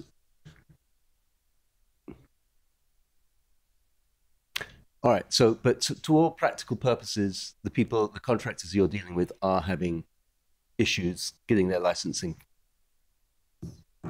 I think so. The contractors we are dealing with have not gotten their licensing yet. And therefore, we are extending Part 1 to ensure that they can. The reason behind that, definitely don't want to point fingers to any other agencies or speculate, but we know for a fact they have not got their licensing yet, and we're just extending Part 1 to ensure that they can. Okay. Fair? Yep, that's what I was looking for. Thanks. Wait a minute. I guess the question is, did they apply on time? As opposed to, I mean, if they want more time, or if they're not necessarily, well, because what I understand is it's a joint venture. And normally joint ventures, if one person is licensed, a licensed contractor, that's technically all you need, except that the other contractor may have financial disclosures or something that it may have to do. I guess the question is really, did they apply in a timely manner, or not? That is something that I do not have any information on whatsoever, and haven't checked. I think from the board's perspective, I think what is critical is that what we don't want to have happen is somebody to say that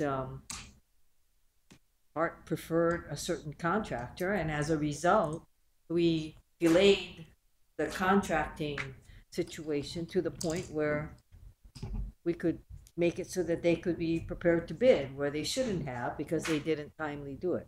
And that's the concern that I have, is whether we could potentially be faced with a challenge because, you know, we extended the contract date.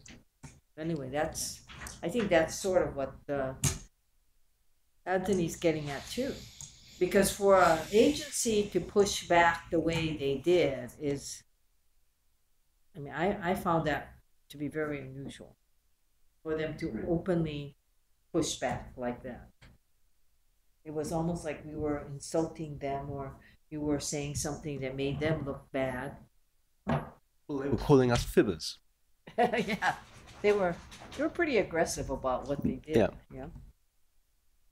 But anyway, it is what it is. You extended it, so we'll see what. So I'm just interested if it was fair. We're a very easy punching bag, right? And sometimes we don't deserve all the blows that head our way. And I just was interested in that aspect of it. Is there a way to see if there's if you go online? Is there a way to see? I find out all my information by being nosy and looking through the website. So I don't know. Any other questions? Members, no questions? Wait, I do have one on the Yes, progress Chair. report. One of my pet issues, as you know, Nate, is art in transit. I do see that we have the art in transit for all of the AGS sections. Do we have art in transit assigned or contracted for the CCGS? Contracted, so kind of. We have the artist or group of artists pre-selected, and they got to go through the technical art advisory committee or something like that and get the actual artwork approved. But my understanding is the group of artists have already been pre-selected. And I don't know if it's like a contract award or how they pre-select that and what the agreement is. So I can't say that the contracts have been let, but I know that they've been selected. The last two stations, we're assuming the amended FFGA will be signed. So the last two stations, I assume that they were also part of this group of selected artists. I think, but I will follow up on that. We'll follow up on that I because just wanted it's. to know what we're going to do. You know, whether we had any kind of contracts in place with the artists themselves, because they have been pre-selected. Yeah, so we'll check the pre-selection, what that means, if there's a contract in place, and what's the level of detail behind that selection. Like, did we say artist X, you're at station X, or did we just say you're part of CCGS art? I'll check through those requirements and we'll get an update. Okay. Thank you. Anybody else? You're welcome. So I just have one question, Nate. So on Dillingham, we have 24/7 access. Are we currently on schedule as far as Dillingham is concerned? So everything that we see points to NAN being on schedule. And at bid time, NAN communicated that they were going to work 7 days a week, I think, or 6 days a week, 2 shifts a day. So around the clock. If you go out there, you'll notice that they're not there on the weekends during the day, or you'll see some shifts that they're not there. They had a realistic excuse being we didn't have the right of entry at certain points, like HCC and KS that I mentioned. Now that we have those, we're out of their way and it's unimpeded access. So we expect NAN to ramp up and start working through the weekends. But based on their productivity rates, still showing that they're on schedule. Right, but I guess my question is, are they maximizing the access to Dillingham on a 24/7 basis? And I mean, could they theoretically finish early? Okay, good question. I will check that, but we couldn't press until we had everything checked on our side. And I think it was as of yesterday that we actually had all of that. And so now we can start pressing them and will. Okay, because I mean, from a public perspective, and I got a few calls. They don't see a lot going on at night and on the weekends, and they're wondering why the access is available but nothing's happening, or the perception that nothing is being done. So, you know, whatever, I guess, agreements or maximizing of that access.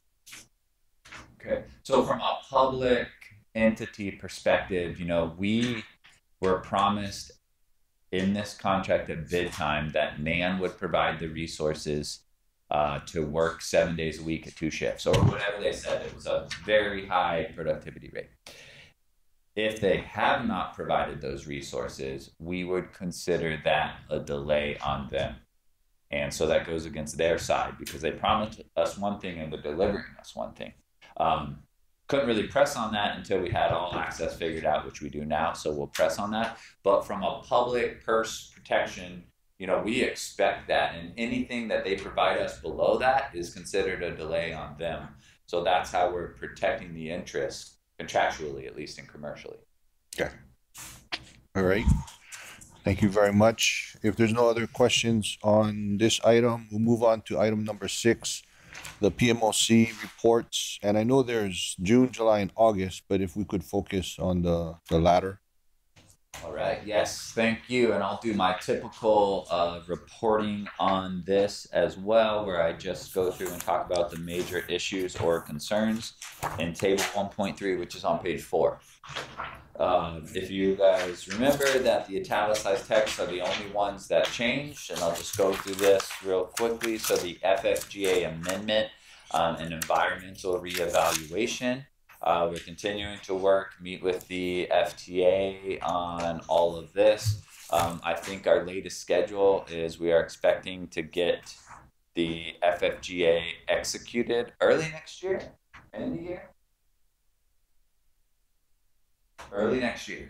It's the latest schedule. Well, what does the schedule look like? Do you have it with you? No. Did we present that last time or 2 months ago? We do have a schedule. It keeps changing. It does. Okay, it just keeps changing, and I just want to see the newest schedule. That's all. Absolutely. I mean, honestly, like this is what I got mad about like 3 meetings ago. I'm like, I just want to see a schedule because if I look at the June PMOC report, it said something about July, and then in July it said, oh, DOI has to do it in August, and then in August it said, oh, it has to go through some NEPA thing. And in fact, this italicized thing says HART should be able to circulate the proposed amended FFGA for potential signing in December. But what does FTA have to do? I thought they had to sign it too. So I'm really confused about what has to happen. And I just want to see a schedule. Yeah. And I want to see it on Thursday if you don't have it right now. I mean, like, I'm going to lose it on everybody on Thursday if you don't have it. Well, I think to mitigate that, Vance can send you the schedule, or I'll send you. Right, I'm just I'll warning send the you schedule now. to you. Okay, I'll take that as an action. I'll send the schedule to you in the interim. But I think, you know, so FTA identified a certain point where a draft would be okay to not be confidential anymore and share it with the PIG, right? So in confidence, so it's still confidential. They identified what that point was, and we're kind of on hold until they reach that point, and then we can get it to the PIG. I don't even care about seeing the document. I just want to know what the schedule. Yeah. I'm like, dude, it's like I don't need to see any. I want to see dates, calendar of when it's happening, and every month these things are sliding to the right 1 month. Mm-hmm. Okay, for the last 6 months, every month you see for a month. No progress that they had for the last 6 months because they haven't done. So Mike's off. You may Anyway, have missed it, I'm just Michelle, I'm but just in the disappointed. meetings, we have been giving the updates and No. it's I'm actually just out of our saying control. we have been getting updates. It's not all in our control, but we all also recognize that this is important, even though the money is not completely required right now. It is an important milestone because it solidifies the federal government's confidence in HART. And it is key to our success in this relationship between the FTA, between the board, between the city, and between, you know, leadership at HART. And so I think that at every meeting, it's one of those important things that I think Colleen has harped on about of just tell us where we are and like how far we've moved instead of, and be honest about it instead of just being like, oh, there's just new information and it's this new date. So I'm just saying, like, we understand that not everything is in your control, but it sounds like in the PMOC report that I want to know what FTA has to do. You know, I mean, like, do we know? Do we not know? Maybe we don't know. Maybe that's a question mark. What do they have to do? Somebody has to sign something. Who ends up signing? I mean, you know, we talked about this before. You're right, but you know, no schedule again. Every month on the board meeting, my executive update, FFGA is an item that I give an update. So I know you've missed a couple of meetings. I missed and one meeting. We can give a schedule for you. I missed one meeting, Lori. I missed one meeting, and I Understood. still haven't seen a schedule. So we will provide a schedule to you. So FTA quarterly, what just happened, and Ray Tellis was here, and he gave us the latest update. So you're right, things are out of our control, and so we're kind of at mercy to FTA. So the latest update that we have from FTA is that Region 9 gave it to DC. DC has the FFGA. And then once the administrator signs off on it, it goes to the secretary. And then once the secretary, and that's a 30-day, and it has to go in series. It's not concurrent. Once secretary signs off, it goes to Congress for another 30 days. And then it can come to the board. But it just goes there to sit there. It doesn't have to be signed. It could just be sitting there for 30 days for 30 comment. days. It's a comment period, It's correct? still 30 days, and once it goes to Congress, it can be public.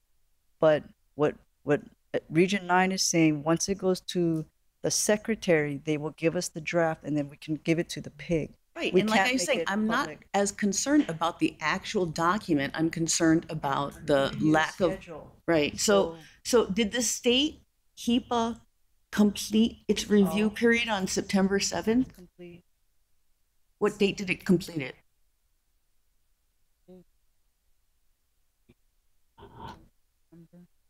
Okay, do we know Federal process. what, 5 months do we posting. know what Hart is required to do to circulate the amended FFGA for potential signing in As I was December? saying, it's in FTA's court right now. They will not release the No, draft no, no. list. I'm asking what steps, not whether they're going to release or not. When they release it, do we know what steps we have to do and in what order?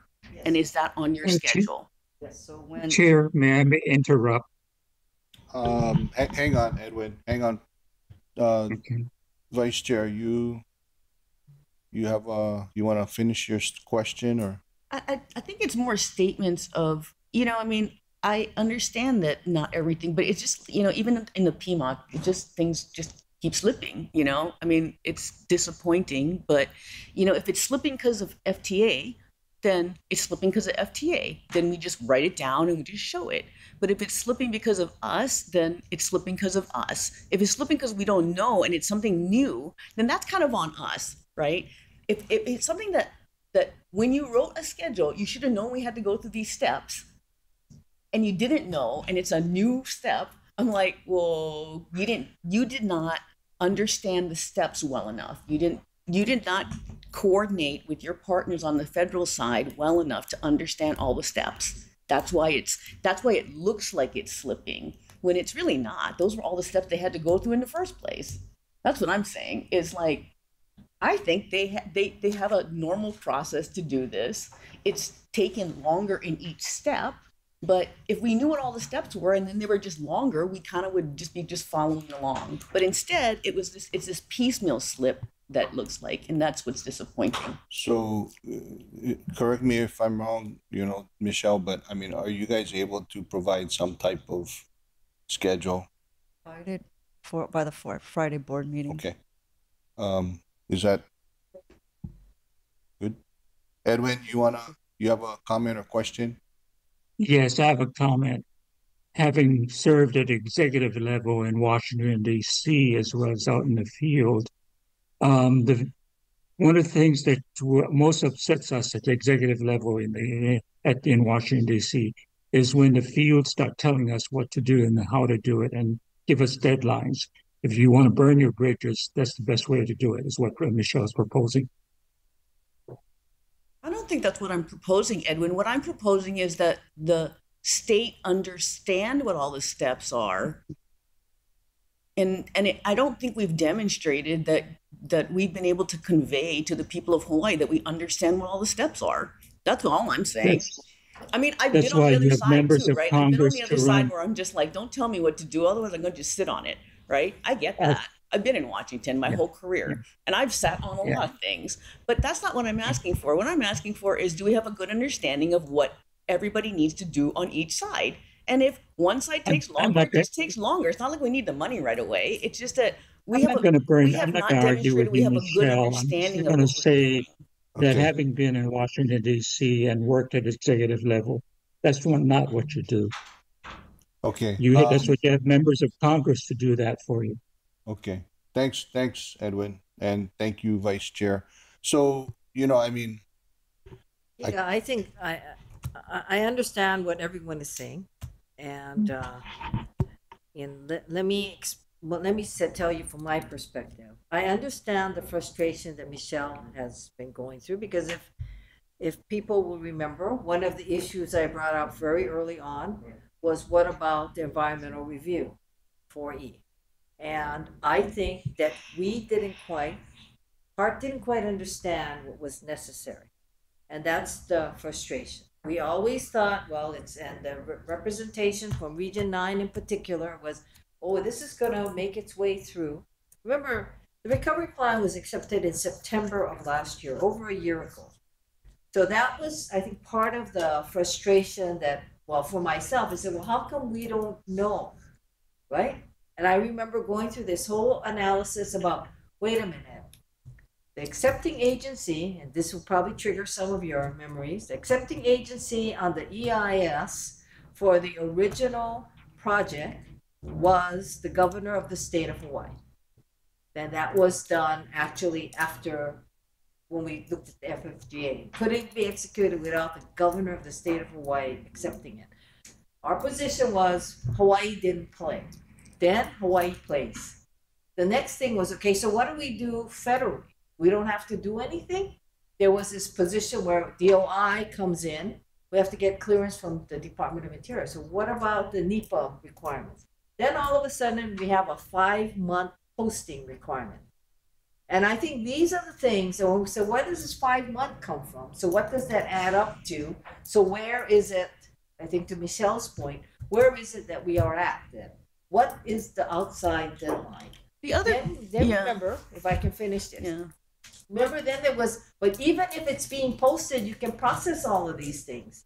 And my question was, you cannot sign a document when it's posted. You cannot go and execute anything. When something is being posted, you gotta let that time frame expire.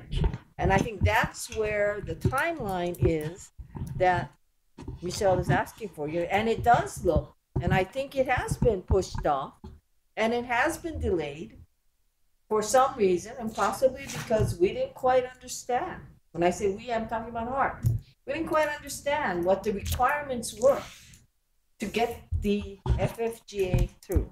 In particular, the thing that bothered me the most was the non-understanding of Section 4E of what we had to do. But anyway, that's my recollection of what happened, and that's why I think you're hearing the level of frustration.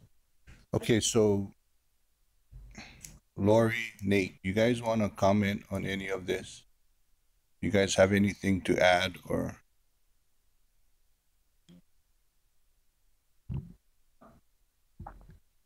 No?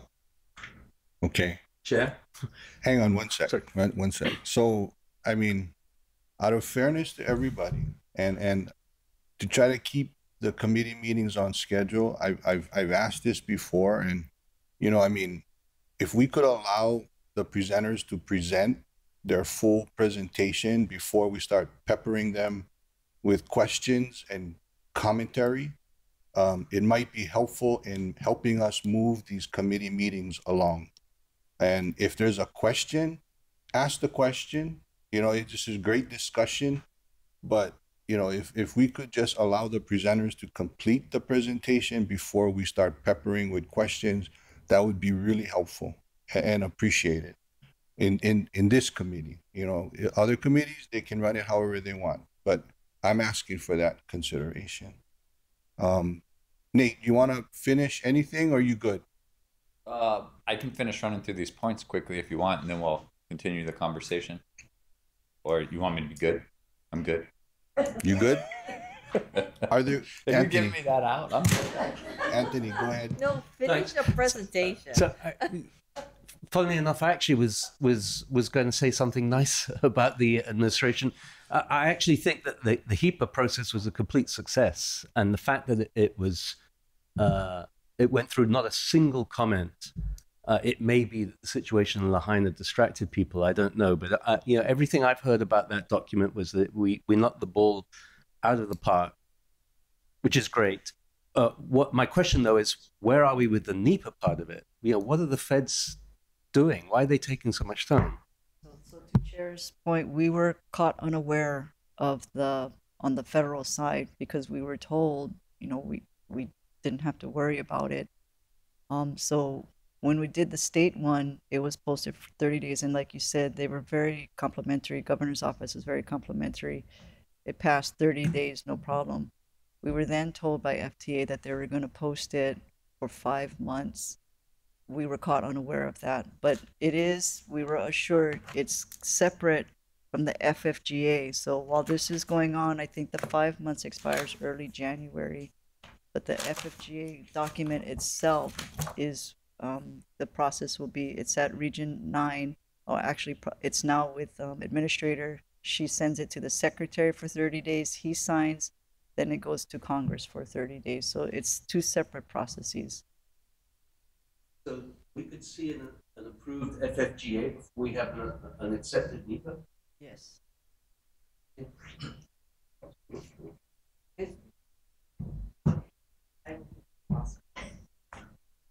Members, any other questions? Why? I have a question. Yes. Why do you think PMOC keeps this as the #1 major issue if it's something that's relatively routine? And I would really like it, because that's why I'm focusing on it, right? I focus on the 1, 2, 3 major issues. So I'm going down your throat because that's what their major issue is. Yeah. I'm also concerned with releasing an RFP, terminating at Kaka'ako, you know, at City Center, when it hasn't completely been approved yet either, right? Like, not like you need the money, but it's really kind of, you need the approval. And so there's these conjoined concerns. And can you help us understand, like, why do they keep having this as their #1 issue? So, and why should it not be my #1 issue? Yeah. This is my personal opinion, so just wanted to state it that way. But our PMOC has been here. I think he started a month before I did. So he's seen the transition. He has gone through the ups and downs with us. And I truly think that our PMOC lives and breathes this project as well. Maybe not like we do, but you know, they want the success of this. And I honestly think this is #1 to continue to keep all parties accountable, including their client, the FTA. Because he does this report, submits it to the FTA, and the FTA sends it back through us. If I'm in his shoes, I'm going to try to keep all parties accountable, and by listing this as #1 issue. That's just my hunch, but I talk to him probably more than anybody. Who was that? Rogers from Hill International? Danny Rogers, yes. Members, any other questions? Chair, this is Natalie. Yes, Natalie. Just a couple, I think, pretty easy questions. On page 4, it mentions the noise specialist for the heart changes. And I was just wondering, you know, I was provided a noise study, but I think, as I recall, that was from the original EIS. So have there been any changes with respect to the noise reports or anything on that level? No, so they remain consistent with the original EIS. Okay, thank you. And then my other question is on page 5, it talks about the status of the director of project controls, which now we know now was hired just yesterday. But it also mentions the planning and environmental director. And I was looking at the chart of the organizational chart, and so it's not clear to me. On the org chart, it has a director of planning. So is this position that's mentioned in the PMOC report different from that? Or, can you explain? I'm not clear on what exactly this position is that they're talking about in the report. That is the same, and one and the same, Natalie, the director of planning. Okay. Yes. Okay, great. And so where are we at with that person? Because I think So that's when we get to the HR committee, we'll give an update on this, but we are still trying to recruit both on the city side and the consultant side. We had someone we selected on the consultant side. Unfortunately, he took another position with a different consultant. So we are still searching both on the city side and consultant side. okay. So one of the things the PMOC is concerned about is that he says, or they say that the cost of leaving these positions vacant, and I know that you're not just leaving them sit there, but the cost of having that position vacant will eventually exceed the cost of attracting talented replacements. So, how are you folks handling that? Are you like providing incentives? I don't even know if you're allowed to do that, but just wondering what's being done to kind of handle that concern. Right. So not really incentives, like you said, on the city side, it's very difficult for us, but on the consultant side, they do offer that, maybe signing bonuses, helping them to relocate if they're coming from the mainland. And that's where we were at with that one candidate. So, I'm sorry, where's the camera? So we do on the consultant side have that kind of options that we can offer. Okay, thank you. Thank you, Chair. Thank you. Any other questions? I have one. Programmatic agreement requirements. How are you guys, how's that coming along? And does that have any bearing on NEPA or HEPA at all? So it has, I say kind of, just the ability to upset the same set of folks. And so the programmatic agreement was all those commitments that we agreed to. There was a misinterpretation that we thought it was full opening. Some people thought it was interim opening or segment 1 opening. So we've reconciled that, and then we put together a work plan, which the programmatic agreement, small document, but very tough to interpret. And so we put together like a work plan in layman's terms, and then what items we're going to accomplish and when to meet our programmatic agreement. I think Vance sent over a very preliminary draft to PMOC last week to get his eyes on it, and then I think we'll go from there. But the goals, I think, is to use that work plan to track our commitments. So in that plan, is that did that determine when those requirements need to be met at what point of the opening, whether it's 1, 2? Yes, it would be a plan without so, but it doesn't. It's an administrative amendment. I'll just hear. Vance Hart, Deputy Project Director. So we are working on an administrative amendment to the PA that clarifies, as Nate mentioned, revenue service for segment 1, 2, and 3, what the commitments are for segment 1, 2, and 3, and when we plan to complete those commitments. So just taking, for example, interpretive signage for the stations that kind of describe the area and location. For segment 1, we plan to complete that in the April of next year timeframe. Segment 2 and 3, by the time we reach revenue service, we will have those complete. So that's just a small example of the entire PA. Okay, so we're all good. There's no. We continue to get things done and complete the signage, for example. Okay.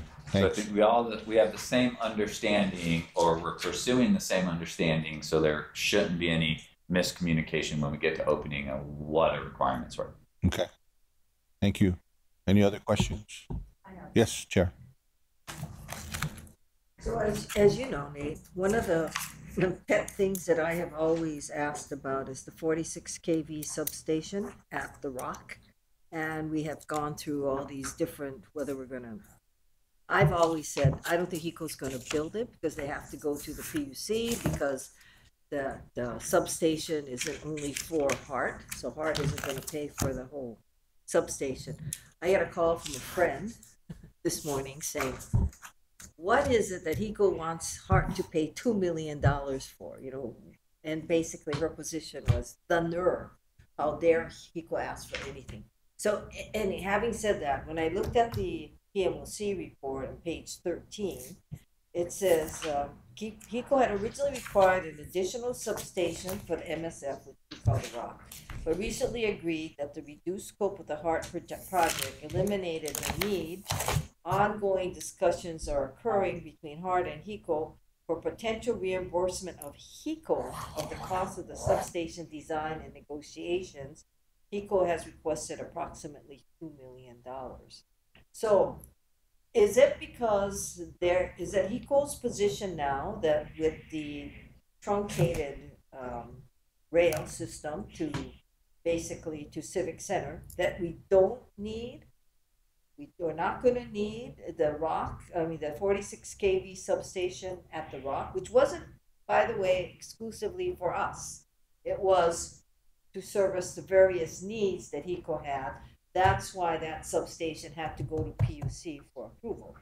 So if that's the case, right, then all of a sudden HECO doesn't need the substation, because the problem, as you may recall, with this substation was the fact that because, and I don't know where we are, Kathleen may have a better idea, because the land that the ROC sits at is really Department of Hawaiian Homelands, and as a result, we haven't been able to work any kind of transfer of that yet. I think we're still not finished, right, Kathleen? So it's still, so because of that, Hart is unable to transfer the underlying fee, because they don't own the fee, to HECO, and I think HECO's position is it can't build a substation without the underlying fee. The PUC won't allow them. But having said that, when I read this, I was thinking, wait a minute. It's not that we were just talking about 1 mile, so it can't be that that's enough to say that HECO doesn't need anything. And I noticed that it's $2 million because, as you know, if HECO were to spend anything in excess of $2.5 million, it needs PUC approval.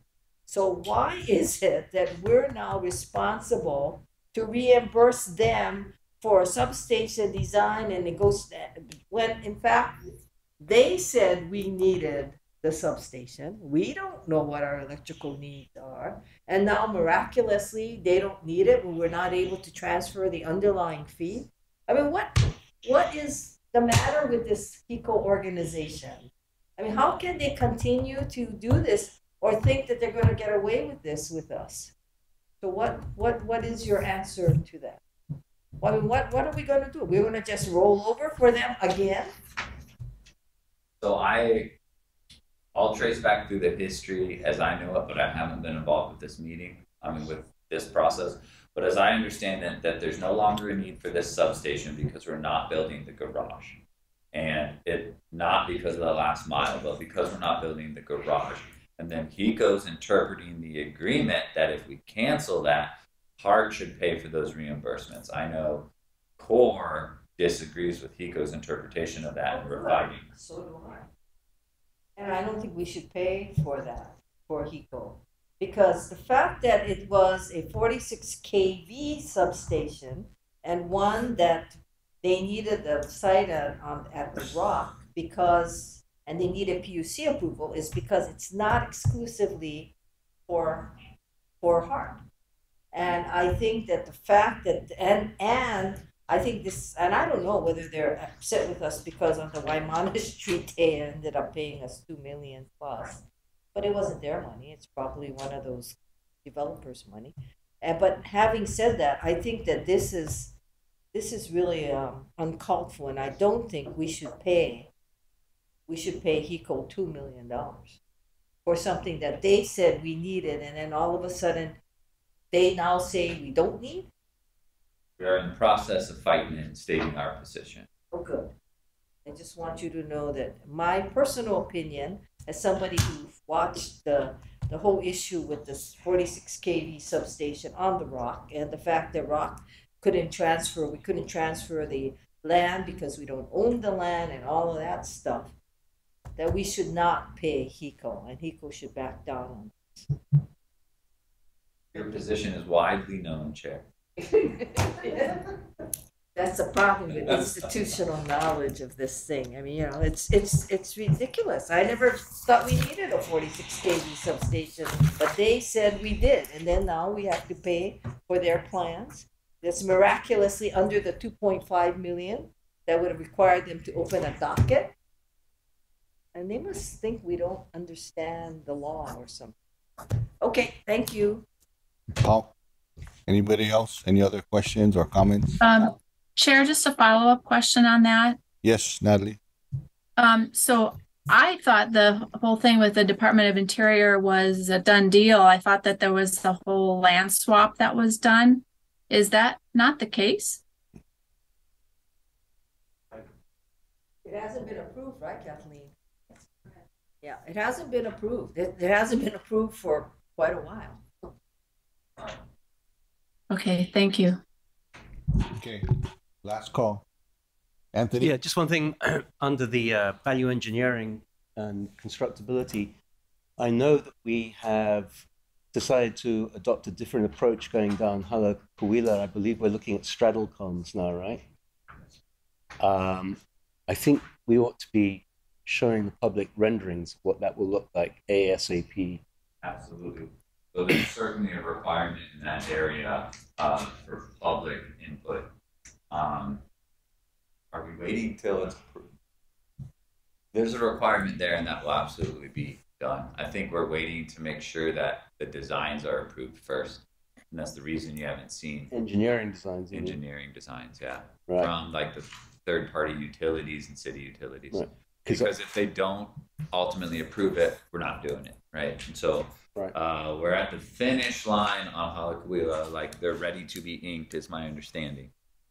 But I imagine that there are members of the public who may have some input on aesthetic grounds, and you know, we don't want to be chopping down trees in the dark, and we don't want to be putting up straddle columns in the dark. We want people to be able to participate and comment.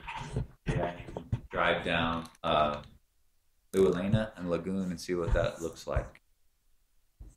If the straddle columns, are they center platform? Yes. So I think Hala Kuila is all straddle bents running down the center. I think I'll check that, Roger, to make sure I'm accurate, but yeah. Okay, if there, Chair? Okay. If there aren't any other questions, that was the last item on this agenda. If there's no more questions, this committee meeting is adjourned. Thank you very much. Not bad.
Okay, no public, no one's on hold.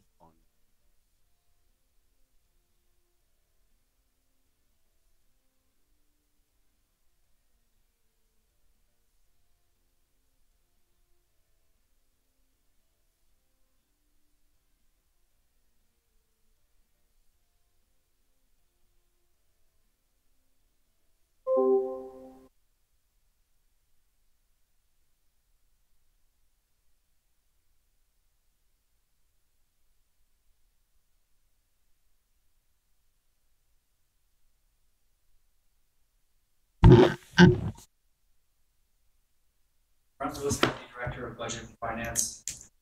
We'll be reporting on the cash flow, both the annual and the monthly TA. The annual cash flow and the monthly that is before you includes August actuals. The next report to the committee will include September actuals. This report is very similar in its highlights as presented by Ray Keane.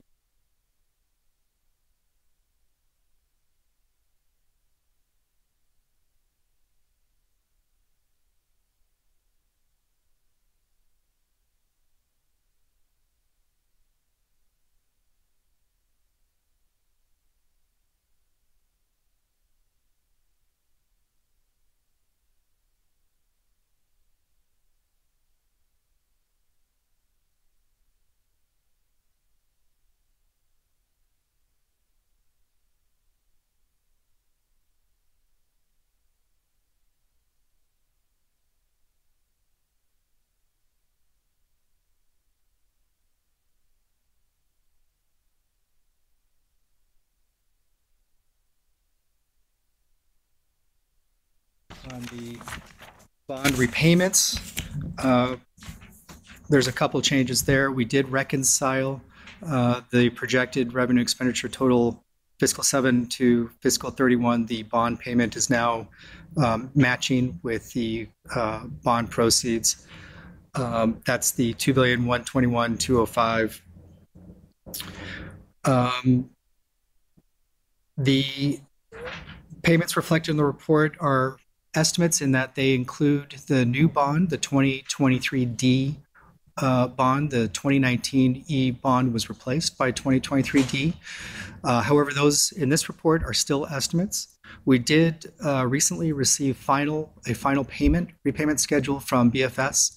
The next report will reflect that final schedule. Essentially, the 2.1 total number has not changed or will not change. It's just the timing of the repayment schedule. Also added to this report is the debt reserve release. That what we show here is the amount that was released by the 2019 E bond and the amount of the 2023 bond that was then reserved with BFS. That's a net reduction of $5 million. So we got $5 million back. Those are the highlights for the annual cash flow.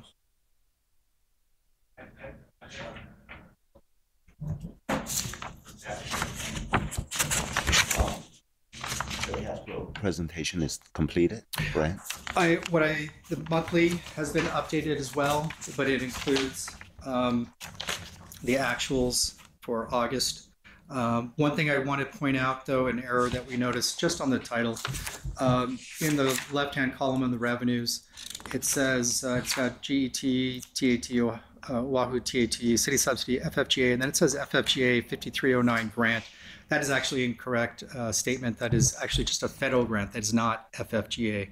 So I just didn't want to confuse there. Sure. That's it. Okay. Thanks, Brent. Members, any questions on the cash flow report? Chair Natalie. Go ahead, Natalie. Thank you. So first of all, thank you for putting back the column with the 22 actual year to date, because I had questions on that at the previous meeting. So I was able to tie out those numbers. So thank you so much for that. On page 1, let's see, of the FD 530 CCGS and the utility relocation final design, why is there still, are we still spending 2.8 million and 1.6 million in fiscal year 26 and 27? Shouldn't these designs be done already? Yeah, good question. Good question, Natalie. Nate Meddings, HERT Project Director.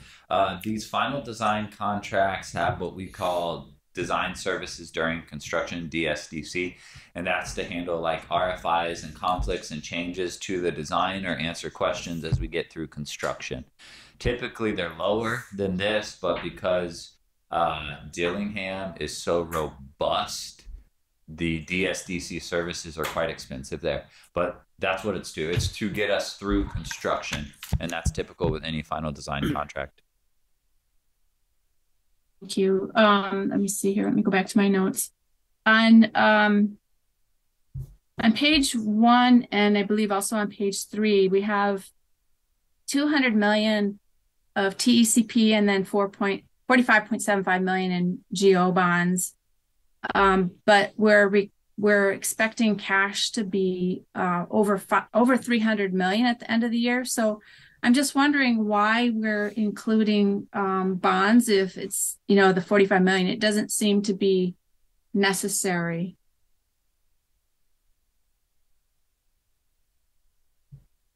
This is just an estimate as to where we are today. Based on our monthly review, all of the bonds and TSP that we've currently included in this report is necessary to get us to a certain cash balance on a monthly basis and an annual basis. However, these could change, and we are currently reevaluating based on the cash flow our future needs. Okay, so if I understand correctly, while the end of the year might have extra money, what you're saying is somewhere along the line in the during the year that we may need additional funding. Is that correct? Correct. So then my question is, if that's the case, why wouldn't we just boost the TCP? I mean, unless we're at the maximum, but I don't think we would be at that point. Is your question, why wouldn't we increase TCP versus the bonds listed? Yes, correct. Well, again, this is just an initial assessment. We are regularly monitoring our cash flow, and these bond and TCP needs could change over time. Okay. And then you mentioned that an updated schedule for the bond repayments has been received. And will that be provided to the board soon? Yes. Well, the next finance committee, it will be presented. Okay. And then, one final question. So this was kind of answered in the POC meeting, but regarding the change order, let's see. The cash flow was different for DB 450. the cash flow showed 7.8 million for fiscal years 25 through 29 for each year, with a total projected cost of 95.2 million. And so basically your change order was only 15.5 million. And so as I understand from that discussion, we are expecting that to come down because of the change in the workers' comp and other changes in the program itself. So I'm just wondering, it's nice to see that. And are there any other line items in here that you anticipate, you know, toward the end of the project are going to be coming down? In other words, that you have put in a little bit higher to be on the conservative side? So this is Nate again. I don't know that there's any substantial pockets of contingency. I do think there is, you're going to see some contingency go from allocated to the unallocated pot with that CCOR Halakawila deduct change order we talked about. Even the OSIP services, I don't think we can show any savings for contingency until we get closer to the end because it's still 6 years. I do think that there's professionals. I think our professional services projections are conservative compared to how we're sustaining the organization right now. So I do think as we get closer to the end that there'll be some monies left over in those professional services, basically all the MMs, that we could try to identify there as we get closer to the end, but it's too early right now. Those are the only areas I can think of right off the cuff that are conservative when it comes to contingency. Okay, thank you, Nate. Thank you, Chair.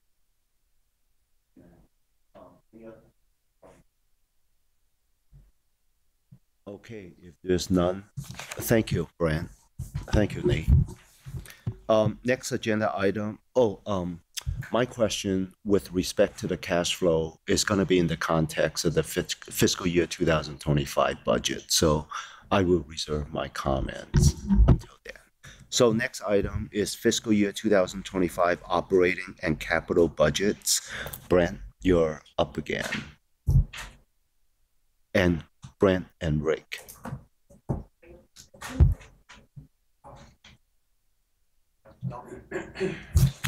I guess I'm presenting.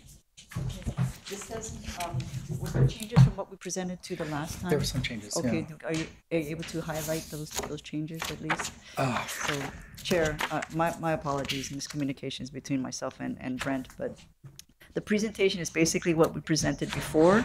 We made some changes. I think the total operating expenditures went up slightly.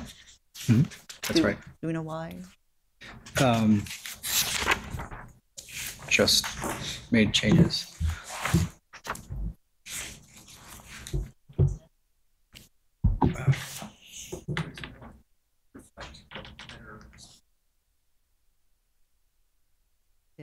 I'm sorry, Chair. I'm sorry.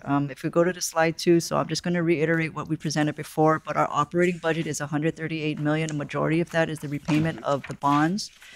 And then on our capital budget, it's 574 million. The projects that are covered in there is CCGS, the Mackay entrance to Waipahu, and the dynamic voltage that we've called it before, StatComs, but this is a more generic term for it. And then actually by your guidance, we put in HART project management because our salaries are broken up between capital and operating. So this actually will fall into also the next agenda item for fiscal year 24 that we should start putting in this object or this item to categorize our capital expenses that's actually from our operating budget. So okay, is that essentially the change from the last time we met? Correct. Okay.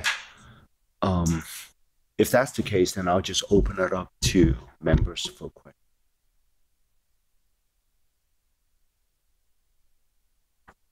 Chair Natalie, I have some questions. Go ahead, Natalie. Thank you. So I guess I just didn't notice this before, but under the board section for fringe, let's see, this is on slide 5, I believe. It's the board fringe is 53% of the salary base, whereas the HART staff fringe is only 50% for our current fiscal year, I believe.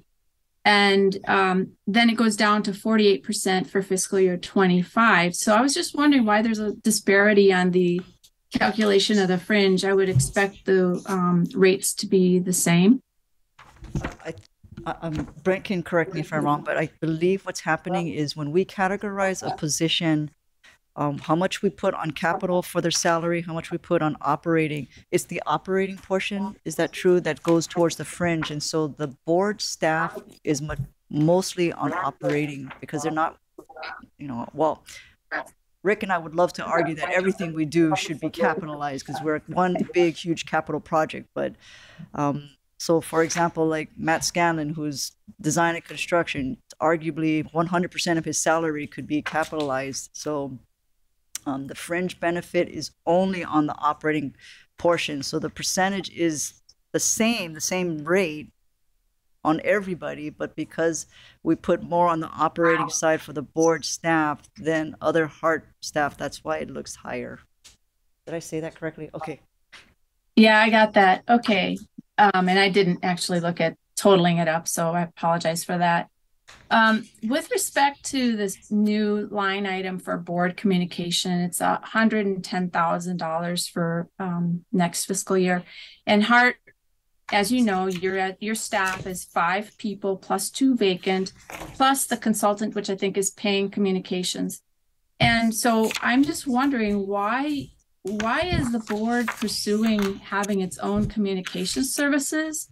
I checked with Board of Water Supply. They don't do that. And so it seems to me to be inefficient and a waste of taxpayer money. So I don't know if you can answer that, but I'm just curious why we are including that in the budget.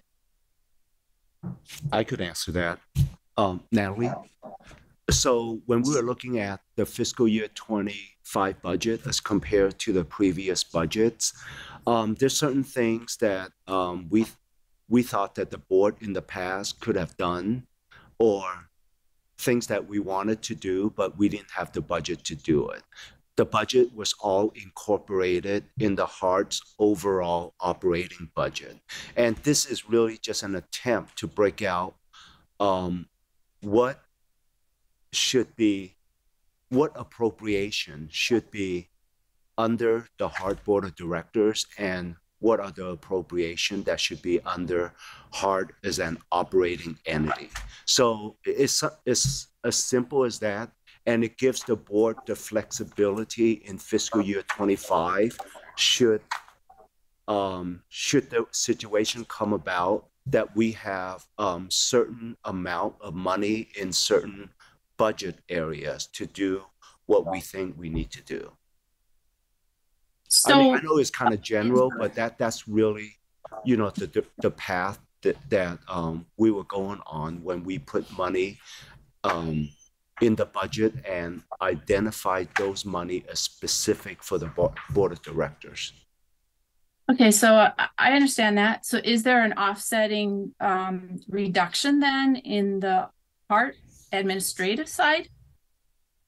There's no offsetting reduction. So I guess I don't understand why, if the board has an issue that feels it needs to communicate to the public or to whomever, why couldn't the board say, paying communications, we'd like this press release to go out? Why do we need more money to go to communications? Well, I mean, we could use paying communications, right? But I think it's really a procedural and a policy thing, whether at this point in time, whether the board have access to a company that's under contract to Hart, such as Paying Communications. So obviously, you were able to use Paying Communications in any capacity in fiscal year 2025, then there will be less likelihood of us using any of that $110,000, right? Yeah. Okay. So I just absolutely disagree with this line item. I think it's wrong. And I think it creates this perception that the board is separate from the administration. And if you ask the public, they're one and the same. The Hart Board provides oversight, and to put this line item in here, I just disagree with. I think it's inefficient and a waste. But okay, I hear you, Natalie. But just so that we're clear, the Hart Board line item in the budget has always been there under the City Council's budget document. So if you haven't seen that, I think I could provide you a copy. And I think Brent at the last meeting provided a copy of the budget document that was submitted to the City Council, and it separates Hart by different functions. It's not just a Hart Board. It identifies the different areas and it assigns values to the different area. So what we're doing here is it's been done I think, forever with respect to the budget presentation. It's just that this is the first time that we are separating this for budget presentation purposes. Okay. Robert, if I may add, it's proper cost allocation. So your work center, cost center, is the board of directors and not the part side of the administrative side of the house that's incurring the cost. Okay, so bottom line is we would be spending 110 or approving 110,000 additional for communications. Is that correct? I may be yes. wrong, but it also includes salaries. Cindy, they were talking about supplementing Cindy Matsushita with another person as well. Appropriate. Okay. Right, appropriation. Yeah. Mhm.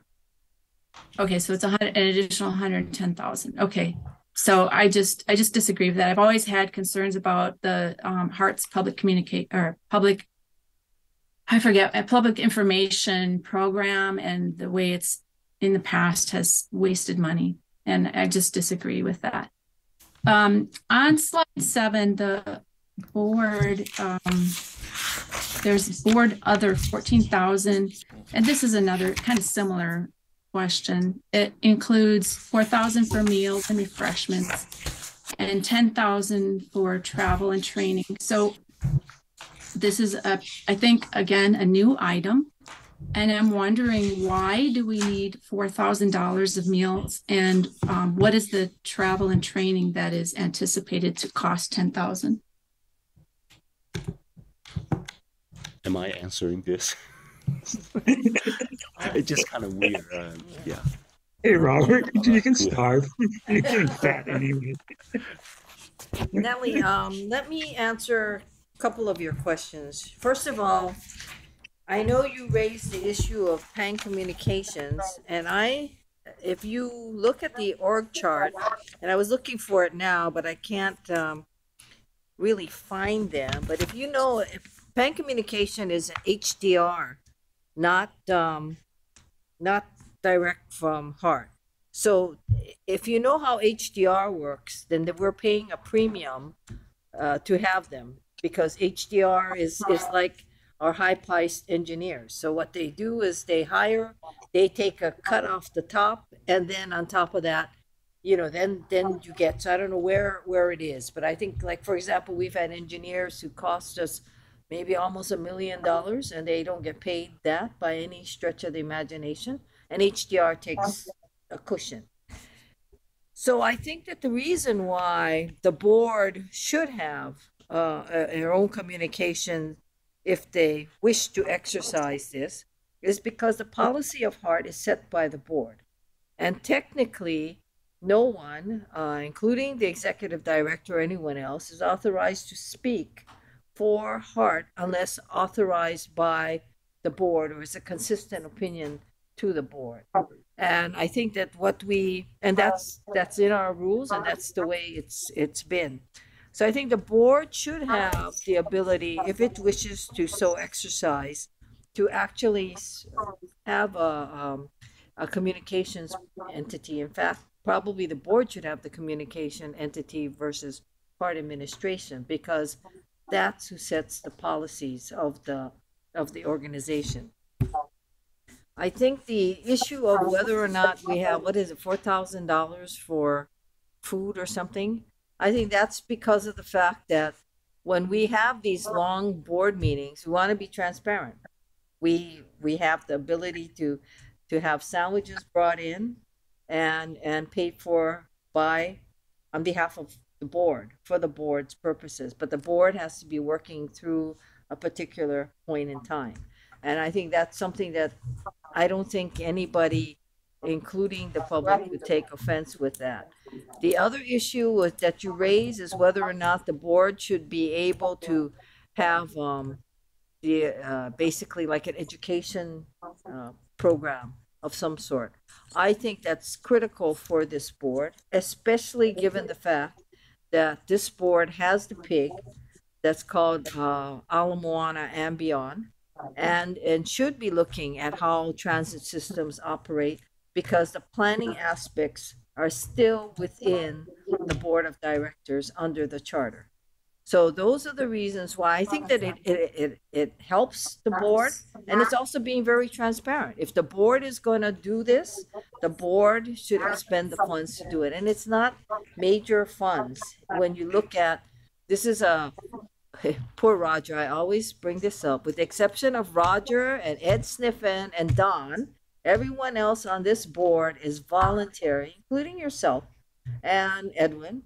And they are giving their time, but they shouldn't be expected, I believe, to also, if they're going to enhance their education or their understanding of how transit systems work, they shouldn't be required to take their money out of pocket. I personally do it, but that's because I hate reporting.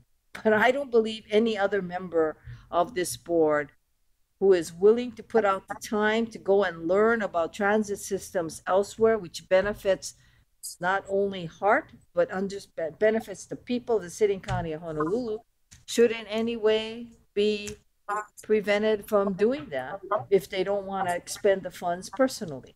So I don't think that those are major cost items that we should not consider. And I said, look at HDR, and I think that's something that either Laurie or Brent can give us information on. I believe the contract with HDR is one amount, and the actual amount that the company gets is another amount. It's exactly the way it works with all of the respective engineers. Clarify on that. So when a sub is under HDR, they do not mark it up. It's different when they are employees embedded. That you're absolutely right, Chair. So let's say for the project controls person that's going to be starting, so he has his salary. Then on top of that, HDR marks up the overhead and that. But when they have a sub consultant under them, there's no markup on that. So, but somebody has been marked up if they're a sub consultant. Not like Pan Communications. No, there's no markup at all. Then the question is, why are they working with HDR then? Why aren't they just a direct to HART? Yeah, good question. Do you have it? What? Oh.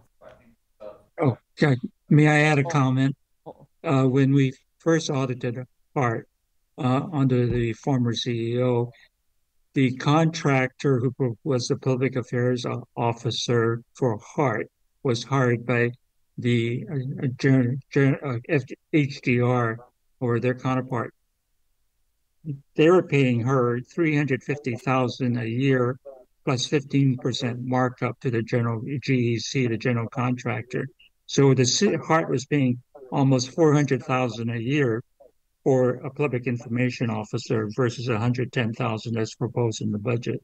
On the second issue, did you know that Boston has a T, which is a mass transit system, which is comparable to what Robert has implemented or the board is planning to implement for Honolulu? It runs the same way, one common card, and you can report bus, train, the subway, every form of mass transportation. That's here in Boston, and that's what I'm looking at. So as Edwin said, and that's something that I remember from his audit and just looking at the budget before, is the role. Was it Infotech or something like that before? Yes, it was Info Infotech. Strategy, who somehow got into a conflict because they got bought out by somebody. But it's a huge markup. If it's a subcontractor situation, which is what Laurie is saying, that means that there's being subbed by a general or someone like that who's under somebody else who's under HDR, and as a result, somebody else is paying, and they're getting paid as a sub by that. But there is a markup in there because they're being hidden. You know that a lot of the generals, and the reason why HART has had to do this in the past is because though a lot of the contracts that HART has does require them to interface with the public. And as you know, we've done some change orders with, what was the other company?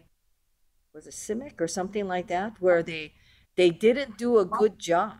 So HART had to enhance its CENI, I think, contractor. Am I remembering this right, Nate? a CDC reasonably and I accurate. contractor, yeah, so that they could do the job that was being paid to the general contractor to interface with the public, and they weren't doing a good job. So that's why I think the 110,000 or whatever is put in there, and it's discretionary on the part of the board as to whether it wants to exercise it or not, is a very reasonable amount when you look at the history of how the PRs have worked for Hart in the past. It hasn't been efficient, and it hasn't really been cost effective. And I don't know, what is Pang's contract? Do you know, Laurie? It's 200,000. So we can find out what Pang's contract is. But this is actually not to put Anthony on the spot, but this is one of the things Anthony mentioned, which is that the board should have its own communications network to get the board's positions out. So that's the reason why you will find these specific program ID numbers, but it really is being, I believe, very transparent to the public. And if I would add that Anthony and I have been talking about the Hart's board failure to respond to negative news articles carried by Civil Beat and the Star Advertiser. Whenever the Hart board is attacked, there's no one to respond on behalf of the board or the Hart organization. And it really is something that I think the board becomes the entity that people like to pick on more than anybody else, or we diffuse including from my the Hart sister-in-law. administration if we take the hits, right? So it's I think it's and Edwin knows. Edwin's audited Hart in the past, and he also knows where the money has been spent and how that money has been spent. But you're right, Edwin. I'd forgotten about how large those what I used to call the PR contracts were, and it wasn't just one person; it was a whole battery of people, and a lot of money is wasted. Yeah, and I think Laurie will give us the breakdown of Pang Communications by the next meeting, so we'll be able to see that. And if people don't want the board to have that, then they can submit. This is going to go to the board, and they can submit the opposition to that to the board, and the board can make a decision, and we'll stand by our decision. Okay, thank you. Chair, may I continue, please? Sure. Oh, I thought you were done. I'm sorry. I didn't mean to interrupt you. No, it's okay. It's good discussion, and I appreciate the background on the meals and travel, and I certainly agree that we are volunteers and we shouldn't have to pay for these things out of pocket.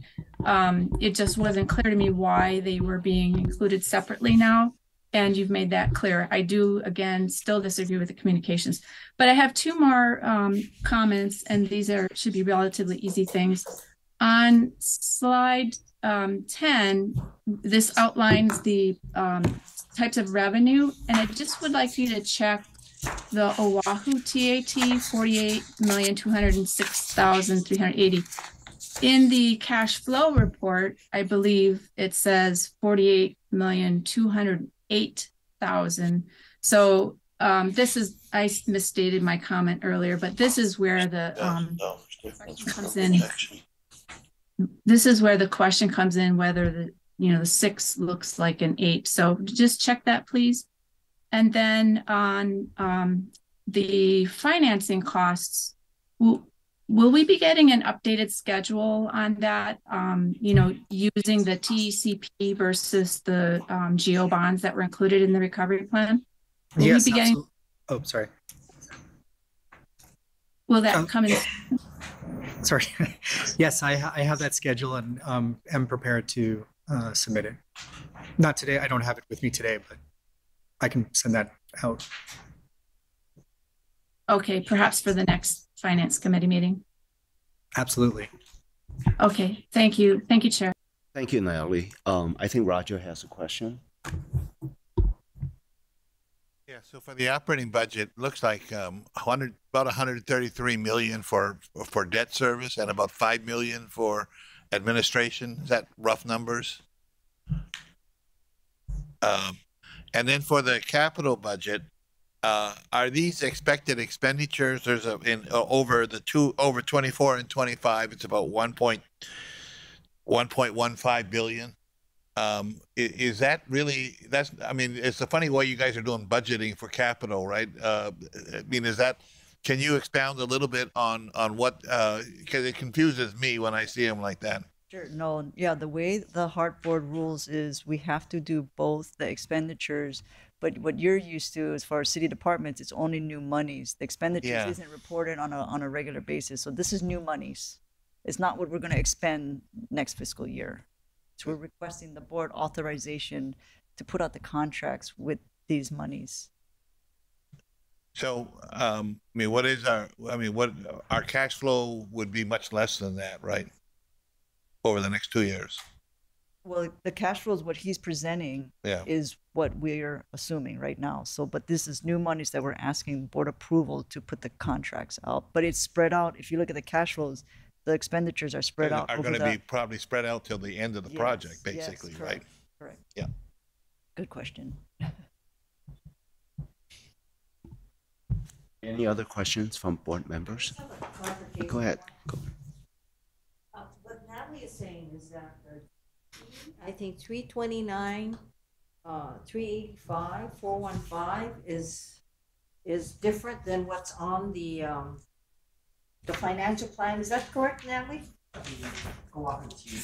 No, it was the Oahu TAT. Oh, I see the Oahu, because I was going to say that it seems to jive very well. So the Oahu TAT is 48,206. Yeah. And she's saying it should be 8,208, so we'll have to check on that. I think that's what it looked like to me. And again, the 6s and 8s tend to look very similar, but it looked we'll check, Natalie. Thank you for catching that. Thank you. Yep. I was trying to figure out. I thought it was a larger amount. Thank you. Thank you very much. Thank you, Chair. Quick one. Kika, go ahead. Page 7 of the slides, the board communication services, the 110,000. I apologize. You guys may have gone over this and I just missed it, but should that be extended over to the change column or? Yes, I when I went over to Brent, I said, hey, I think we're supposed to have that there. So I have marked that down as an edit we need to include. Okay, thank you. Yep. Thank you, Kika.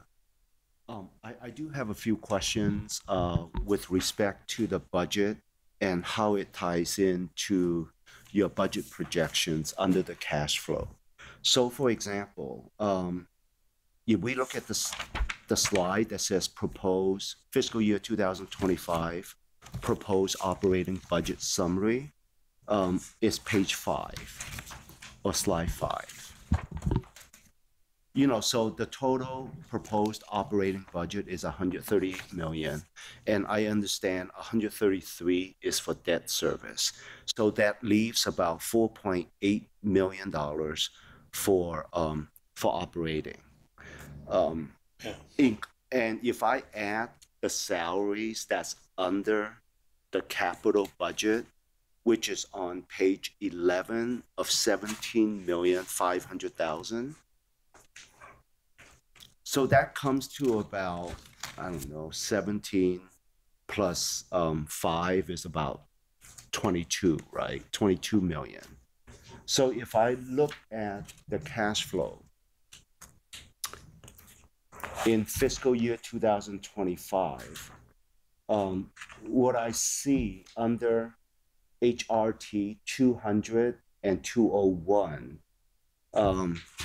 it adds up to about $28 million. So how does your budget ties into what you are projecting for in fiscal year 2025? Well, so as Lori had mentioned, the budget is the new funds that we're seeking. When you look at the cash flow, that would include encumbrances as well in HART 201. Could I stop you right there? So the encumbrances would relate to the year that the money is being spent, right? So if you're talking about encumbrances, fiscal year 25,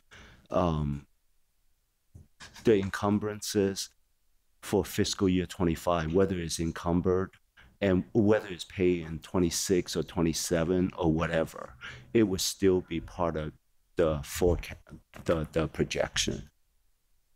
For the cash flow. That's correct. Yeah. Yes. So the difference of about $7 million is encumbrances.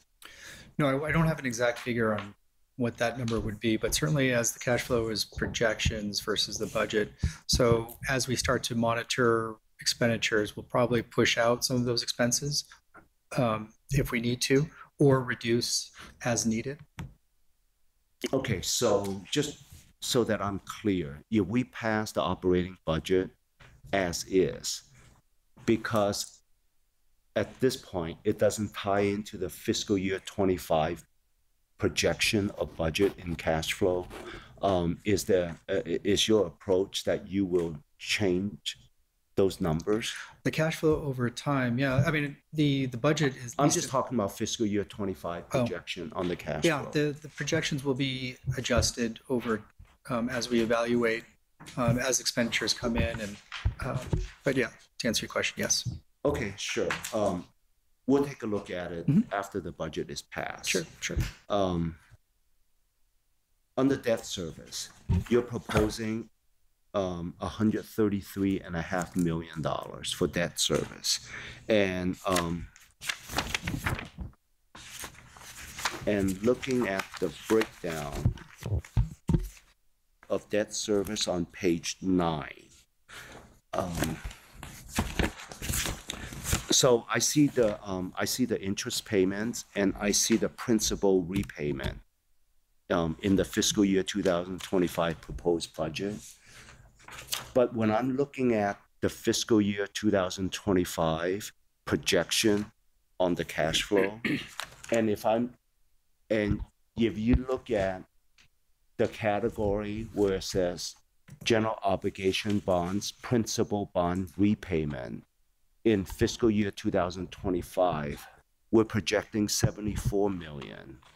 But then it seems like Robert, your proposed payment on your budget is much more. Right. So to clarify, the budget that's presented right now does include the correct BFS repayment schedule. The cash flow will be revised in the next meeting to reflect similar repayment schedule for the bond. That's the difference. Okay. So we should expect updated and correct numbers on the cash flow. Correct. Next time. Okay. One other question on page 9 under TECP and other BFS fees. I know this is not much money in the total scope of things, but why did it increase from 28 to 500,000? Well, part of that was some fees that we didn't capture in the fiscal 24 budget, but we accounted for that in the fiscal 25 budget. That's the case payment? No, it's different fees to banks for the issuance of TECP.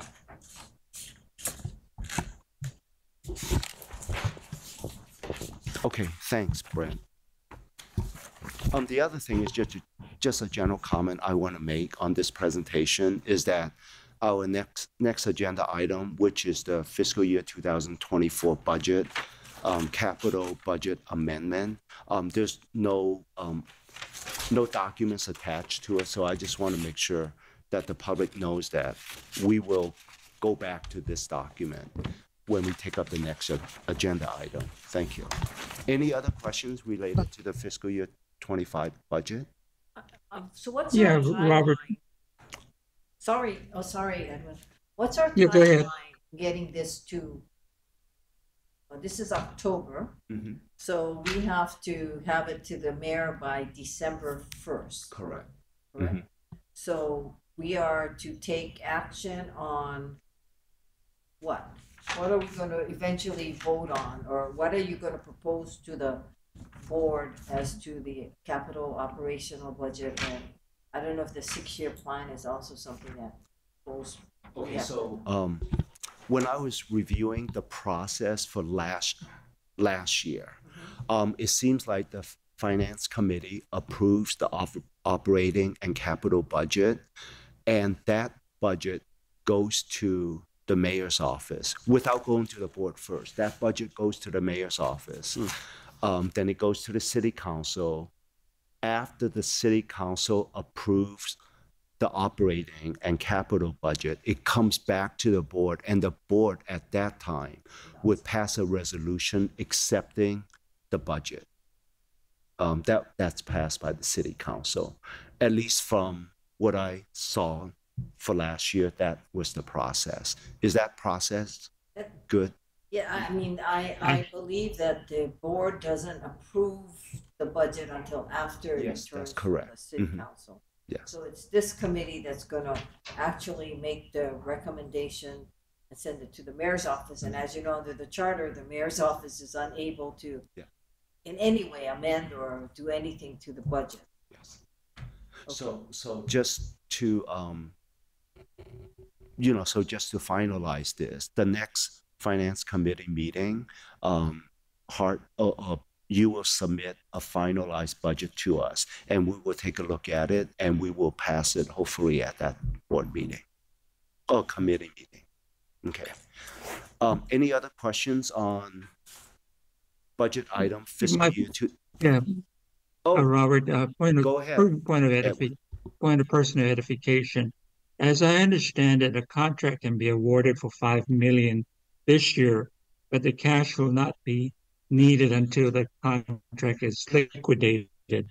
So if the liquidation is $1 million per year, cash will not be needed until the second, third, fourth, and fifth year until the contract is completely fulfilled. So the cash flow representation would not be $5 million on the first year; it'd be $1 million each year of that the contract is liquidated as the invoices come in. So in that sense, the cash flow would not be equal to the obligation for the contract. Yes, thank you. I think, Edwin, your clarification was to Roger's question, correct? Yeah, for my own edification, just to explain, because you're using the word encumbrance. Encumbrance or obligation on the federal government would be, and state and local government would be the same synonym. Okay, thanks. So obligating a contract today does not mean the cash will be needed today. Right. Thank you, Edwin. Any other questions from board members? Chair, I'm not actually a member of your committee, but I do think it's worth highlighting for the benefit of the public how healthy our revenue situation is. I mean, we're budgeting $463 million next year. By fiscal 27, we're looking at over $500 million a year in revenues. Yes, correct. The ending cash balance, you're pointing it out. Yeah, thank you. Any other questions? Hearing none, we'll move to the next agenda item, which is the fiscal year 2024 capital budget amendment. So before we take up this item, just a little bit of a background. Back in October 21, 2022, Hart submitted a budget, and the finance committee approved the operating and capital budget on October 21st, 2023. Now, at that time, Hart separated the salaries between operating salaries and the portion of the salaries that should be capitalized. So when the finance committee at that time approved the budget, the breakdown between the capitalized portion of the salary was not apparent in the capital budget that was approved at that time. So what this amendment is trying to achieve is to appropriate money in our capital budget in fiscal year 2024 to pay employee salaries and to capitalize those salaries. Now, let me try to organize myself. So how much is the amendment? We got to go back to the previous presentation under fiscal year 2025 operating and capital budgets. And it's in that presentation on page 11 of the presentation, that the amendment is to move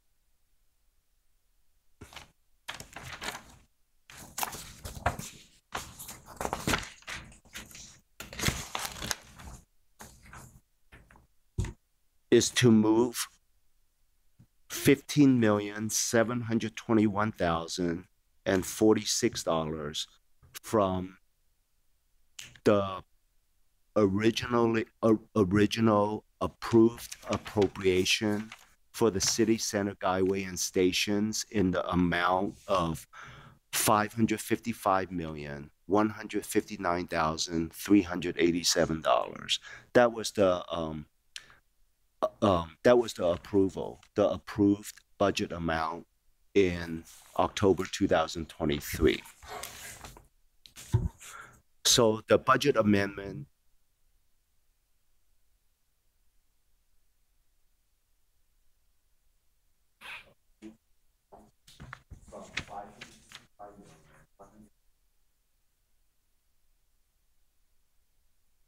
to a revised amount of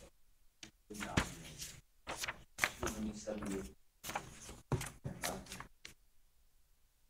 Difference of 15 million and $46 will be included by the line item of our under the capital budget. I hope I'm There's love. So, members, do we have any questions on this fiscal year 2024 capital budget amendment? Well, because there's no documentations attached, so I have to kind of, gather all these documents together. Okay, Natalie, go ahead. Yeah, so part of that, the tail end of your explanation was very hard to hear. But if I understand correctly, what you're doing is just moving money that was approved from I'm not sure if it's capital to operations or operations to capital for salaries. Is that what you're doing? No, Natalie, it's actually from capital to capital. So what we're moving is $15,721,046 from the city center guideway and stations fiscal year 2024 capital budget to a new capital budget line item called HART Project Management. And the $15 million is just capitalizing HART's salary. Okay, so just let me see if I understand this then. The intent of doing this is so that we can see the salaries separately from the city center guideway and stations line item. Is that correct? No, that's not correct. The intent of doing this is back in October of 2022, when the HART budget was passed, especially the capital budget portion of the budget, there were no appropriation for salaries beyond.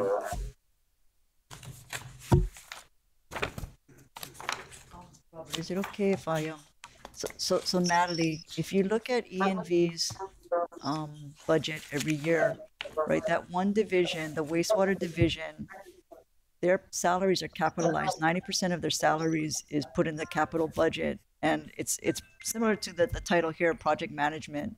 The other 10% is captured in the operating. That's what Robert is trying to do here. Historically, Hart hasn't put anything in the capital. I mean, we're paying the employees, but to be more transparent, he's saying this is the proper way to do it, and he's right. And so that's really all we're doing is showing publicly now what the capital portion of our salaries are. And instead of changing the capital budget amount total, what we're doing is reducing CCGS by the salary amount.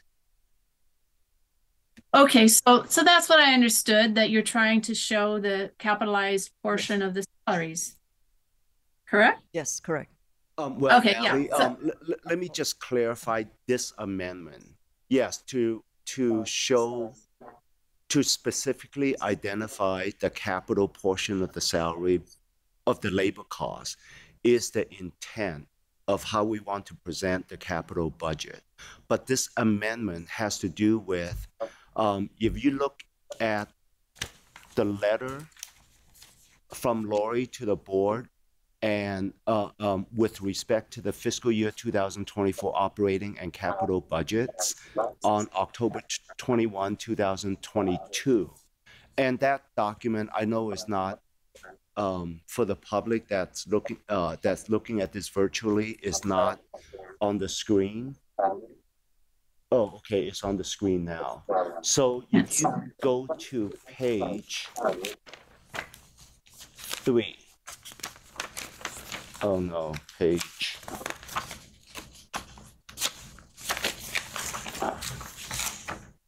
6.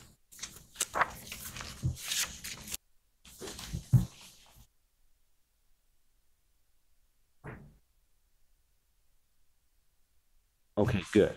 So if you look at page 6, the approved fiscal year 2024 labor budget is $2.3 million. So when I was looking at the cash flow for fiscal year 24, obviously we're going to pay more than $2.3 million in labor costs.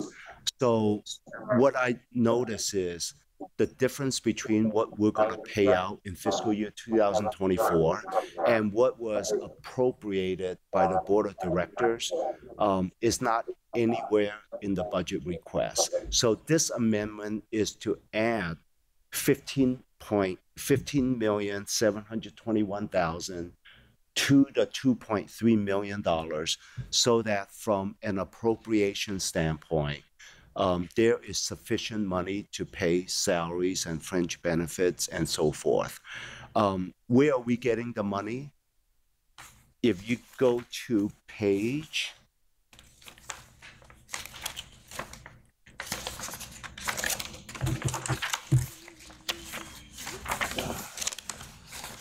Chad, if you could go to page 10, please.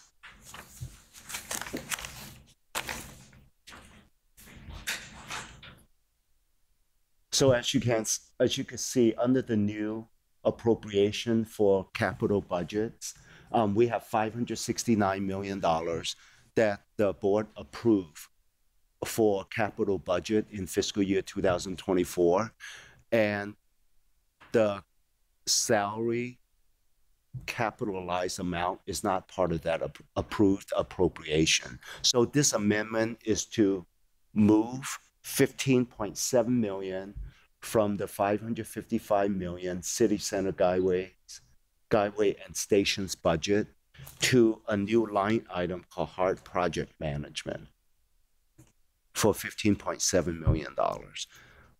So that now the record would be clear that there is proper appropriation for labor costs in fiscal year 2024. And that's really all it is. It's not a money issue. The money is there.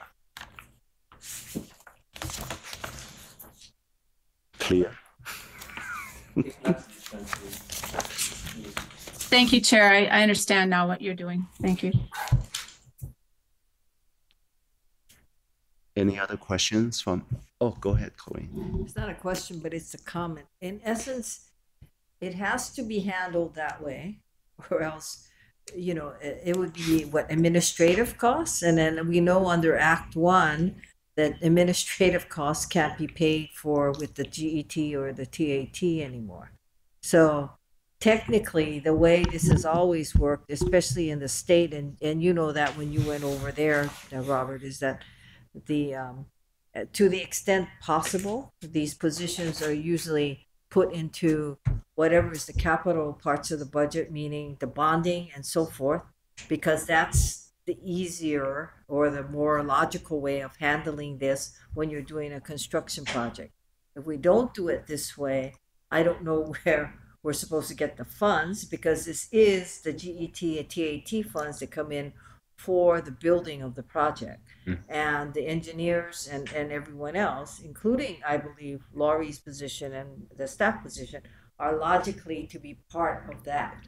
Because if not, the city would have to pay for it in terms of admin costs, which is not, in my opinion, the proper designation of their services. That's they are correct. part of the capital project. Yes. We are just fortunate that with the HART project, there is no long-term bonding because everything has to be paid off for by the end of 2030.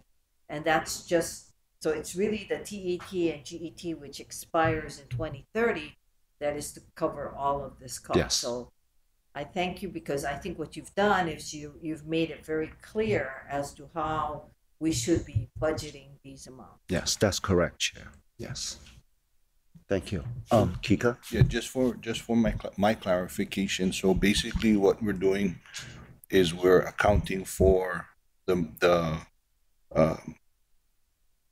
we're accounting for the operating budget that is being capitalized. Yes, in essence. Okay, in the 2024. Yes. Okay. 2024. Okay. Yeah, so it's not a money issue. The money is there. It's just a proper presentation of an approved budget. Not to backtrack, but the last item, are we taking action on that? What's the schedule on that? When are we supposed to submit that to the city? The fiscal year 2025 operating budget. Yeah.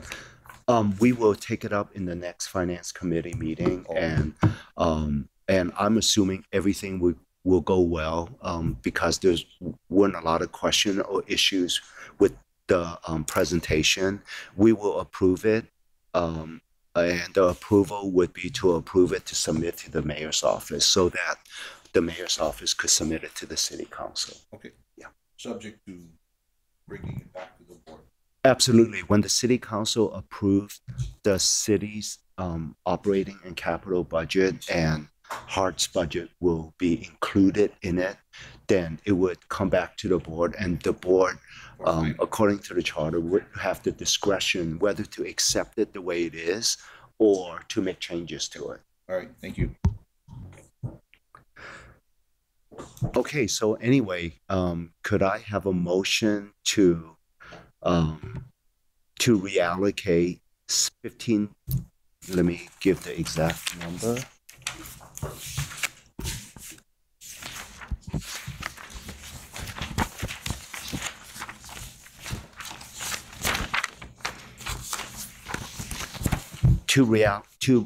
Could I have a motion to reallocate $15,721,046 in the fiscal year 2024 capital budget under line item City Center Guideway and Stations to a new line item HART Project Management? So move. Do I have unanimous consent on this? Thank you. Thank you. And we are adjourned. Do we not have to approve the proposed operating and capital budgets? That's what they're going to bring it to the next finance. Oh, next one. Okay, got it. Yeah. Thank you. You have to convene and then say it's. Oh, it's up to him. Yeah. Okay, I'm going to leave for dinner with my wife before we get locked out of and starve for the rest of the evening. Thank you all and have a good meeting.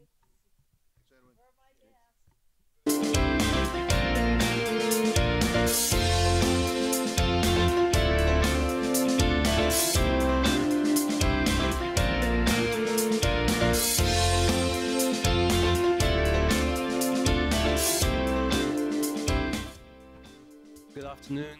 My name is Anthony Alto. I'm the chair of the Government Affairs Legal Matters Committee for HART, and I'm calling this meeting to order. It is 1:10.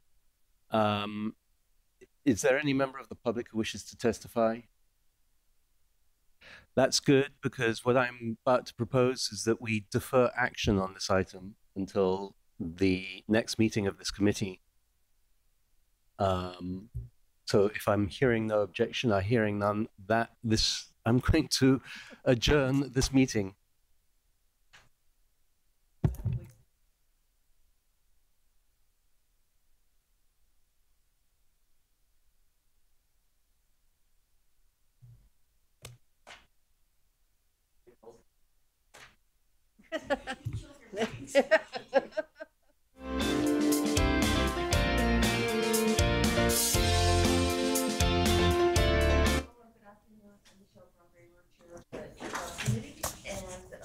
Calling this meeting to order at 13:14 on Tuesday, October 17th. I'll take roll. Kika Bukowski. Present. Anthony Alto. Present. Roger Morton. Present. And I want to note that the chair, Colleen Hanabusa, is also present. I'm also president. Oh, Still I'm online. sorry. I'm so sorry. Natalie Iwasa is also present. She's like on video. We're gonna I'm gonna ask for any public testimony. Does anybody have any public testimony? Do we have anything? We got a no.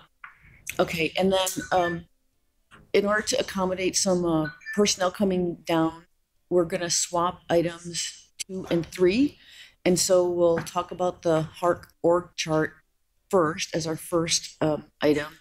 And the reason why we brought this up this time is because in order to approve the calendar year 23 org chart took us many iterations.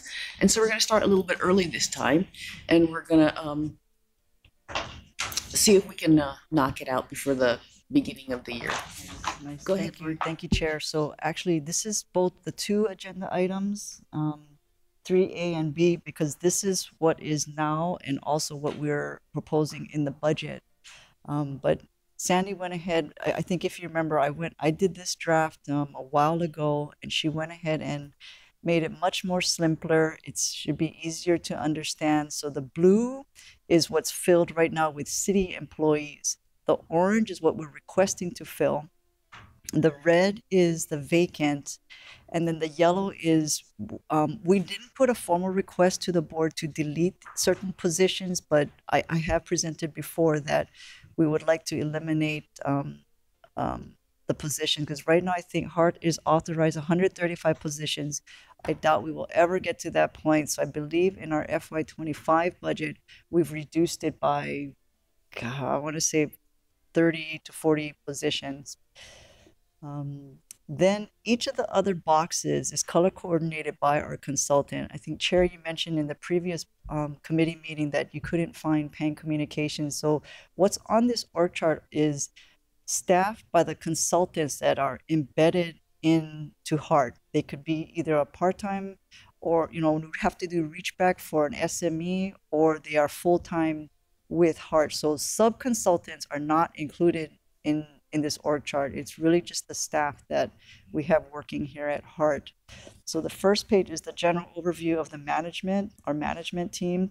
We have, as Natalie mentioned in another committee meeting, some pukas that we have to fill. So this orange one, the director of planning, it's planning environmental. We do need to fill that. That is a critical role. It was identified by PMOC. And as I mentioned in the previous committee meeting, we are trying our hardest both on the city side and the consultant side. We had a candidate, made an offer, but he decided to go to another consultant firm. I do want to take notice of the maroon one, the project controls, director of project controls. We did recently hire someone, Corey Ellis, under HDR. Yesterday was his first day, and he's actually here. Corey, would you mind? No, come on, come on up and maybe give a brief introduction of yourself. Okay. Just gotta click the button, make it green.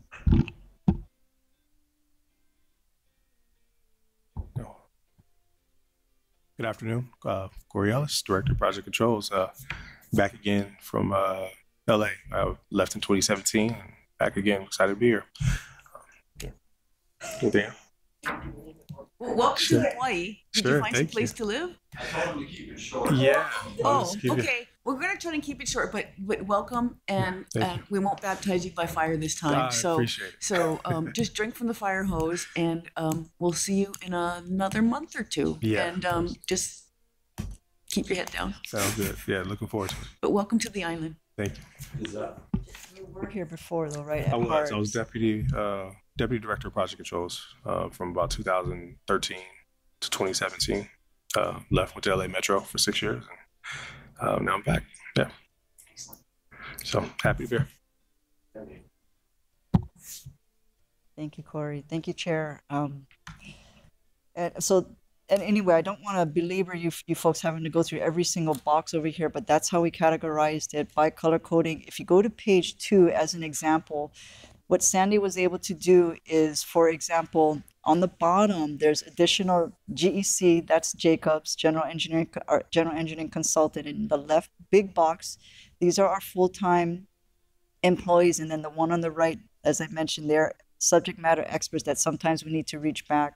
You can see that also on the right-hand side, same thing with Lee and Elliott. They're our core systems contractor or consultant. We have it broken up by full-time and part-time. On page 3, I know, Chair, you've had concerns about, do we have enough staff, right, especially for construction and our inspections and engineering. So this page right here is completely green. This is our CNI consultant, Stantec. So we have support there for Matt Scanlon, the Director of Design and Construction. And then I'm not sure if you folks have any other questions on the rest of the pages.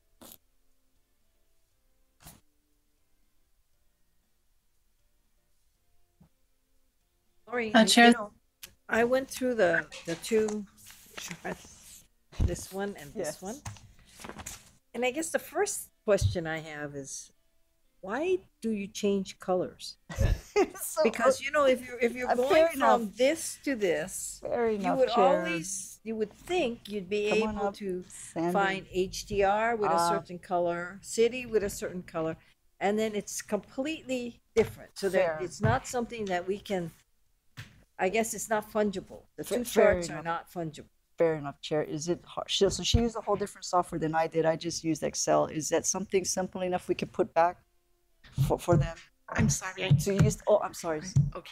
Introduce yourself. Sandy? Sorry. Yes. Hi. Okay, Sandy. I go through org charts, and the problem I'm having is, we get acclimated to looking for positions with one set of colors, and then all of a sudden we get a new org chart with a totally different set of colors. Okay. And I'm wondering whether there's a significance as to why you changed the colors.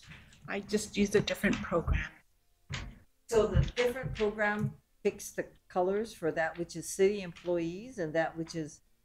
Yes, I can put it back to the original colors that Lori had, just so everyone's familiar with the colors that were used. So that's one thing. The second thing is that when I think we had this original org chart, one of the things that I'm concerned about is that we are, we have all these positions, and I think, I'm not sure if this one says it. I don't think it does. But one of them said, this one said gave us the total number that was authorized, filled, vacant, deleted, and requested to be filled. Okay? And that gives us an idea exactly where we are. But when you look at that in terms of the number of positions, at this with this chart, I'll call this the Lori chart of December 22. There are 135 authorized positions, and that's what we authorized. The request to fill was 41, filled was 50, vacant was 29, and delete was 15. That was what it looked like in 2022. That then raised an issue of, okay, HART is operating, so it can't be operating with just 50 people. So how are we filling the positions?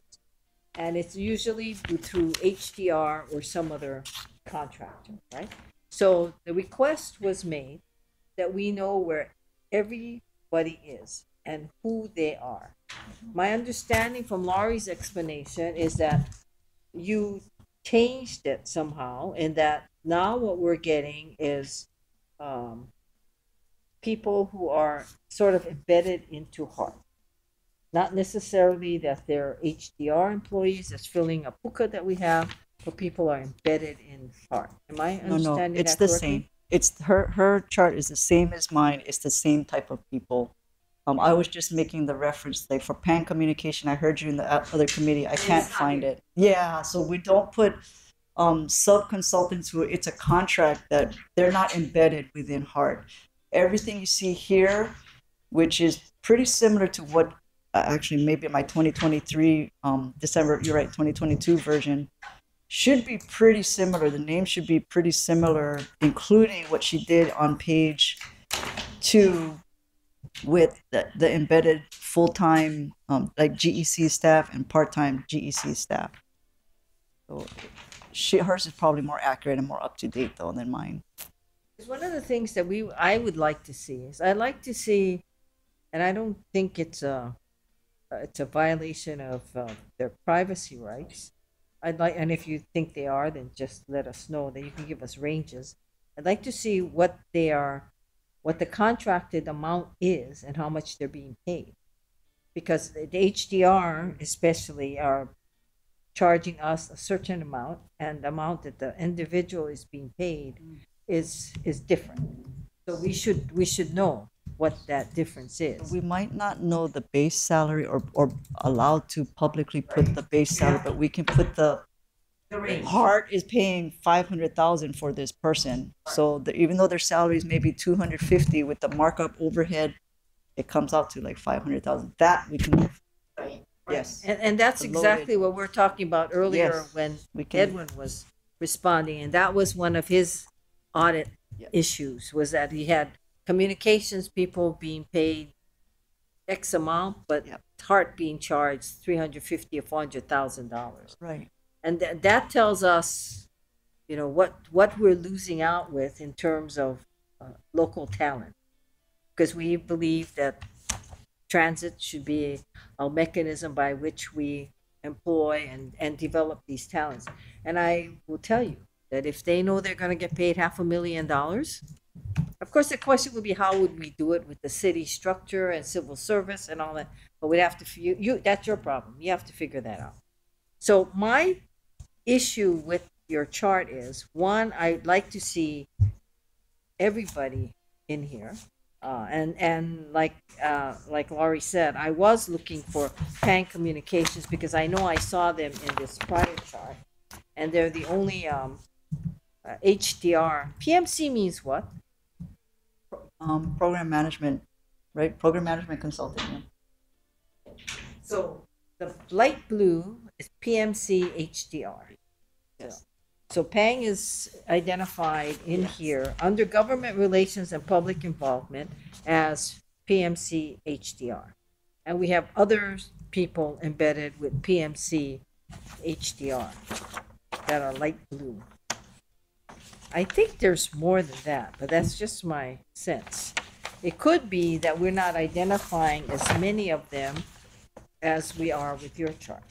So can you tell me with your chart, like this page that's all green, with your chart, can you tell me how many people are HDR? Yes, I can. I don't mean on the chart. I mean, how many people are HDR period in the system, and how many people are HDR in the chart? So it should be with HDR 6 part-time and 4 full-time. Zero. Yeah. Yes, that's really nice. We streamlined HDR quite a bit. So on, for example, this one is green and it's Stantec. CNI Stantec, right? So the Stantec employees, so this is a contract directly with Stantec. Yes. So how many, do you know how many we have with Stantec? The count that I have is 12 full-time. Wait, with Stantec? No, that can't be. There's a lot of green here. Wait. Oh, you know why, Chair? So you have it broken out by consultants, but Stantec has subs under them too? Is that how you're breaking it out? All of the consultants that are on our chart is should be on. Oh, okay. Unless I did it wrong. But this is my total here. So like under design and construction, you have 2 Stantec people. And under page 3 on construction, you have all of these green people that are. Chair, we can get your breakdown of each consultant, how many staff. Yes. And I'd like to know what the value of that contract is. Okay. And if we have a range of, if we know. If we don't know, we don't know. But what the range of the pay is for those people. And on these, for example, Pang Communication that I was looking for, because I know I saw them before. I want to know how many people fit that category that Pang is in, which is not embedded, so to speak, but a sub. So I want to know, and from what I understand, they are being paid by potentially another contractor who is an HDR contractor. So Pang, I want to say theirs is about 7,000, 8,000 a month under HDR, but there's no markup on theirs from HDR to us.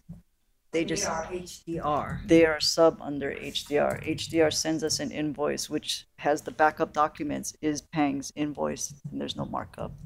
Yeah.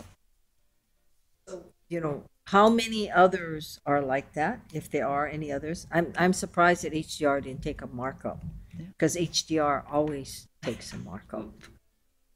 So I want to know if they're giving us a break on anybody else, and if they're not, then I want to know. So what you're saying is HDR has 6 part-time and 4 full-time.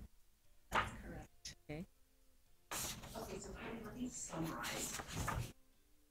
I want to introduce everyone to Sandy because we're kind of putting her under the gun, and it's because we don't have a director of finance, or not a secretary of finance, we don't have a director of educational services, so she's kind of like, so take it easy. No. I just want to know this. But let me see if I can summarize. Okay. You would go back to the calendar. On to this. Right. We'd like everybody on the chart, like everybody's you would like the cost of what the position, either the salary range for a government person or the actual paid cost for the position. Because we may not have insight because they gave us a range, they did. We don't have insight for the contract with direct salary. And I don't think that's something that we want to get into, but we can say how much it costs us, right? And then total numbers, and it would be FTE, but it would also be number of heads because some people are just people, right? Does that make sense? And I want to know, like, we may not have HDR, but we do have Lee and Elliott. And there's these complicated subcontract relationships that that maybe we need to take that as a second step. Like we could like say HDR has these subs or something, and then like figure out how to do that, but don't bite it all off at once, because otherwise you're going to make the chart really confusing, right? But let's bite it off in little sections and try again next month with these changes. And I want to hear what questions Natalie had too. But I think these are all good things to add to it. But I think that, I think we're missing things like total numbers, how many were authorized, some other things like that. But I mean, I think we're taking a good stab at it, and we'll get there. We have, okay, we don't have HDR, but we do have contracts like Jacobs, Stantec, Right. Lee and Elliott. Those guys are identified, and we have like for example, there's a whole bunch that are listed. No, HDR is on there. They're the maroon guys. No, right? no. HDR is, but I'm saying that we don't have as many HDR employees anymore. But Right, look at right. So what we broke have under- HDR out because we had so many of them. Right. But now we don't have that many, and they have their own color. That's what you're saying. No. What I'm saying is, instead of them, we have a whole bunch of others now. Yeah. Lee and Elliott, Jacobs. Well, we always had them. We always had them. Oh, go ahead. And they're real specialists, like Lee and Elliott is core systems, right? Right. And Stantec is basically construction management. Right. So those are all project dependent consultants. And I try to differentiate them against the executive director and the other staff, which are, those are staff that are going to only be there really when you have a project. Because the other guys on the streets that are watching what's going on, and we don't want to have all of that talent in house. If the project ebbs down, then the number of consultants goes down too. I guess the question is, for example, when you take over completely on the project, right? Now you're getting that's a really good question. I was going there too, but you go ahead. How many of these are you gonna need? Well, that's an excellent question.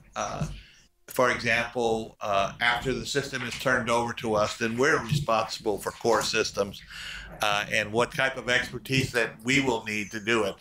I think it shows a little bit of the inefficiency of the way the organization is structured, because we will have, in parallel with Hart's construction people, we will have O&M people. They may be the same consultants, but we're going to, the way we're organized, we're going to be showing those separately. When we take over a building, that we're responsible for the building. When we take over a section of track, we're responsible for the track and the switches. So these are all, in my view, these are all inefficient ways to organize. But that's the way it is. I understand. Yeah. So all we're looking at, or I'm looking at, is I want to know who belongs to whom, and how much does it cost us. And we may not have HDR anymore, but we sure have a lot of other contracts here, and I want to know what the value is. Because the bottom line is, if we're looking at rail as being a mechanism by which our people here, or people who want to come here and stay, have their job opportunities, then we have to know what all these positions are and who can be hired for those positions. So in order for us to do that, we have to understand what all these blocks mean. And that's what I want to understand. So thank you. Natalie, you had a question too? Yeah, just a quick question. So I was wondering what the status is of the internal auditor position or contract. You guys have an evaluation going on, right? Pretty soon.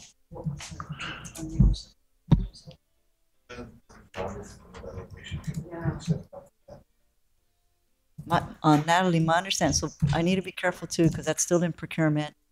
I think the evaluation committee is selected, and they are reviewing right now proposals.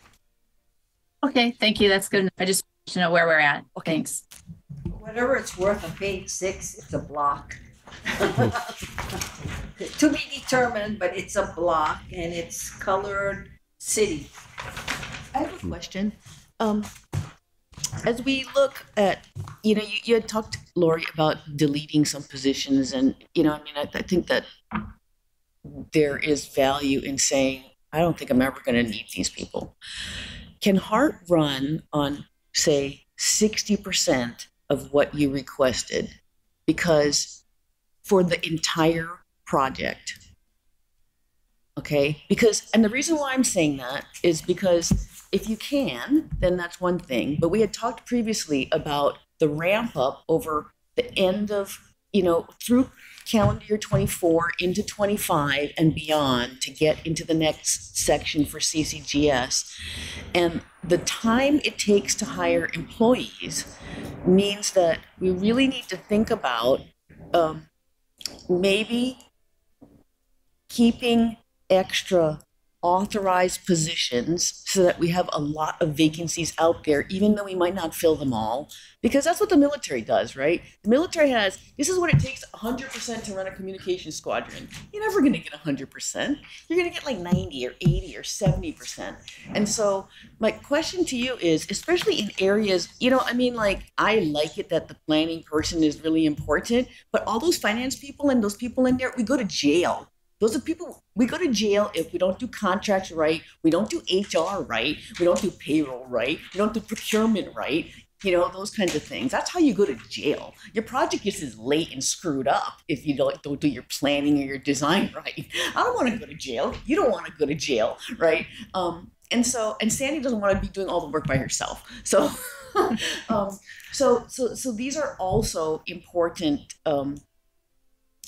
positions. And in my mind, casting a wide net is probably something that I want you to think about in terms of strategy as we work through what the organization will look like, and to really think through strategically what it looks like as we move into CCGS. Because you're kind of in a, and I want to applaud everybody for doing such a amazing job at, not having all the positions filled and doing work. And the PMOC said the same thing, that although they recognize that that's a number 2 issue, right? It's like management capacity and capability, but people have been executing.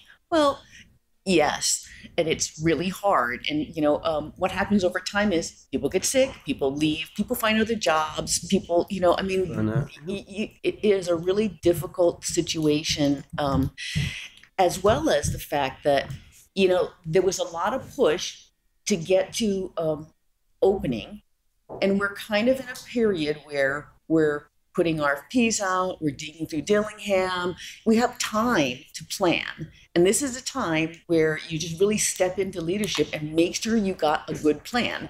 And so strategic planning, and we'll talk about succession planning later, is something that I think you really want to work into this, so that when we do the 25 budget, when we do those things, that all these things are kind of rolled in there, that the fact that, we have almost at will city employees, and we need to really think about how we're going to grow people that do major construction like the stadium, like Maui, like all those things. These are things that all our project managers, our schedulers, our cost estimators, all of these people are people that are going to be supporting our state for a long time. And I think that's what I'm trying to ask you for as you look forward in terms of what your organization, or what Hart needs with your staff, what Hart really needs to look like, and how you want to grow that, because it's going to take you a year to grow an organization. It takes a year and a half to grow an organization. And that's about the time frame that we have. And so this is the time not to go, I'm going to cut people off. I'm going to see what do I really need? Where do I really need them? Maybe you don't need them where you have them. Maybe they need to get axed there, but maybe we need more people. Maybe it's not design. Maybe it's more scheduling. Maybe it's more this kind of person. Maybe it's more, people that follow along with the construction, so that the project engineers really understand how they do it. Right. And so I'm going to get off my soapbox, but, that's what I think I'm looking for when I talk about where do you want this organization to go? And if you're cutting positions out, are they going somewhere, or you just want to delete them off the face of the earth? And then as we move into 25, then you can work more closely 25, 26, more closely with Roger in terms of, what these things look like. I guess the other thing, Roger, you mentioned that we might have the same contractors. And I think, right, and that would be, in my mind, you have to be really kind of a little bit careful with that, because you could have a conflict of interest between somebody that's watching you do it and approves it and somebody who is the person that is writing the requirements for themselves, right? The same company. And so there's a natural conflict of interest there that systems engineers and integrators generally have. Okay. Can you also note, Sandy, we're going to talk about that later, but the accepted positions, the appointees, can you note just like the asterisk or something on the chart, which ones those are? Did you want to speak about that? That's just talking about, so we're still on that. Oh, okay. Just on the okay. Just saying, you can put a little asterisk saying which ones those are. Oh. Chair, but she's asking to add on. Yes. Yeah. So I just have a 30,000 feet question, which is the point Roger raised, which is that, now that the Skyline is operating, Core Systems falls under DTS, and what this Core Systems can go over to. Right, but what it highlights is something that we all knew was going to come along, which is there's going to be tension between HART as the construction agency and DTS as the operations agency. And I think a lot of us feel that the smart thing would be to merge them two into an independent public transportation agency. And so I'm just asking, maybe it's Chair Hanabusa who has to answer, is that something that we can properly initiate a discussion of, or is that something that has to occur outside HART? What exactly in particular are you looking at? I think that I read the charter as the planning component is still retained in HART, and but still, if you expand it to like changing the definitions of transit authority and so forth to include in others to put back into HART what was taken out, you need a charter amendment. But that doesn't mean that you can't plan it or you can't take a position. Is this an appropriate forum, Chair, for us to be initiating that conversation? Because I think the issues are real. I would note that there will be a charter commission appointed in 25. Right. And there will be charter put before the voters in 26. Right. So maybe we should use that as a planning goal to be doing some input on that. And that's exactly what happened in 2016 when we changed the structure of HART. HART's structure was really very similar to police commission and everything else. The only thing they could do was hire and fire the executive director. That was basically it. Right. It was the 2016 amendment that changed HART. And that was something that we went out and we initiated ourselves, including the transfer of the operations and maintenance to DTS. But we didn't transfer planning to DTS. We transferred operations and maintenance to DTS. Charter provided for the transfer of employees that were appropriate. I don't think any were actually transferred. Yeah, appropriate? Is that the word they used? Yeah. The word wasn't appropriate. Provided for the orderly transfer. But there was also, before that, in the charter was initially put into place, that the mayor had the right to transfer people. What is curious to me is I didn't see in there that they were transferred with the inability to retain their civil service positions. But that became something that evolved with that. But yeah. No, that's something. And then that would be the appropriate entity, because I think Article 17, which is what HART is, can be amended to include, exclude whatever it may feel. And I don't see any reason why the board cannot take a position, because that's exactly what happened with DTS. There were members of the board who did not want operation and maintenance to go to DTS, and there were members who wanted it to go to DTS. So, as chair, you have a growing herd of pigs, but maybe we need a pig next year to be looking at this so that we can give some input. Because I think it is clear that there is that tension, and it's going to grow inevitably. I mean, but it makes sense for there to be a single independent public transportation agency.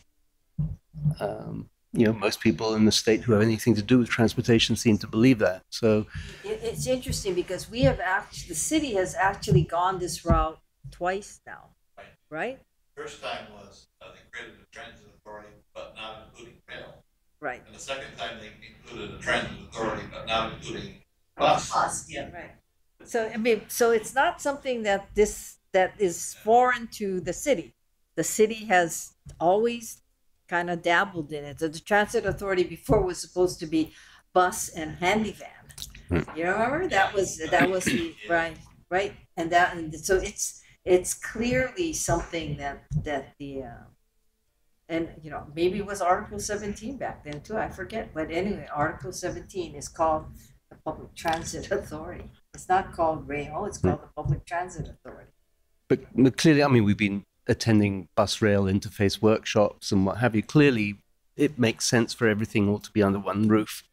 And I think we ought to be sticking our oar in when this conversation starts next year. I think Roger and I are on the same page with you on that. We believe that. I believe it should never have been taken out. But the mayor at that time believed that it should be.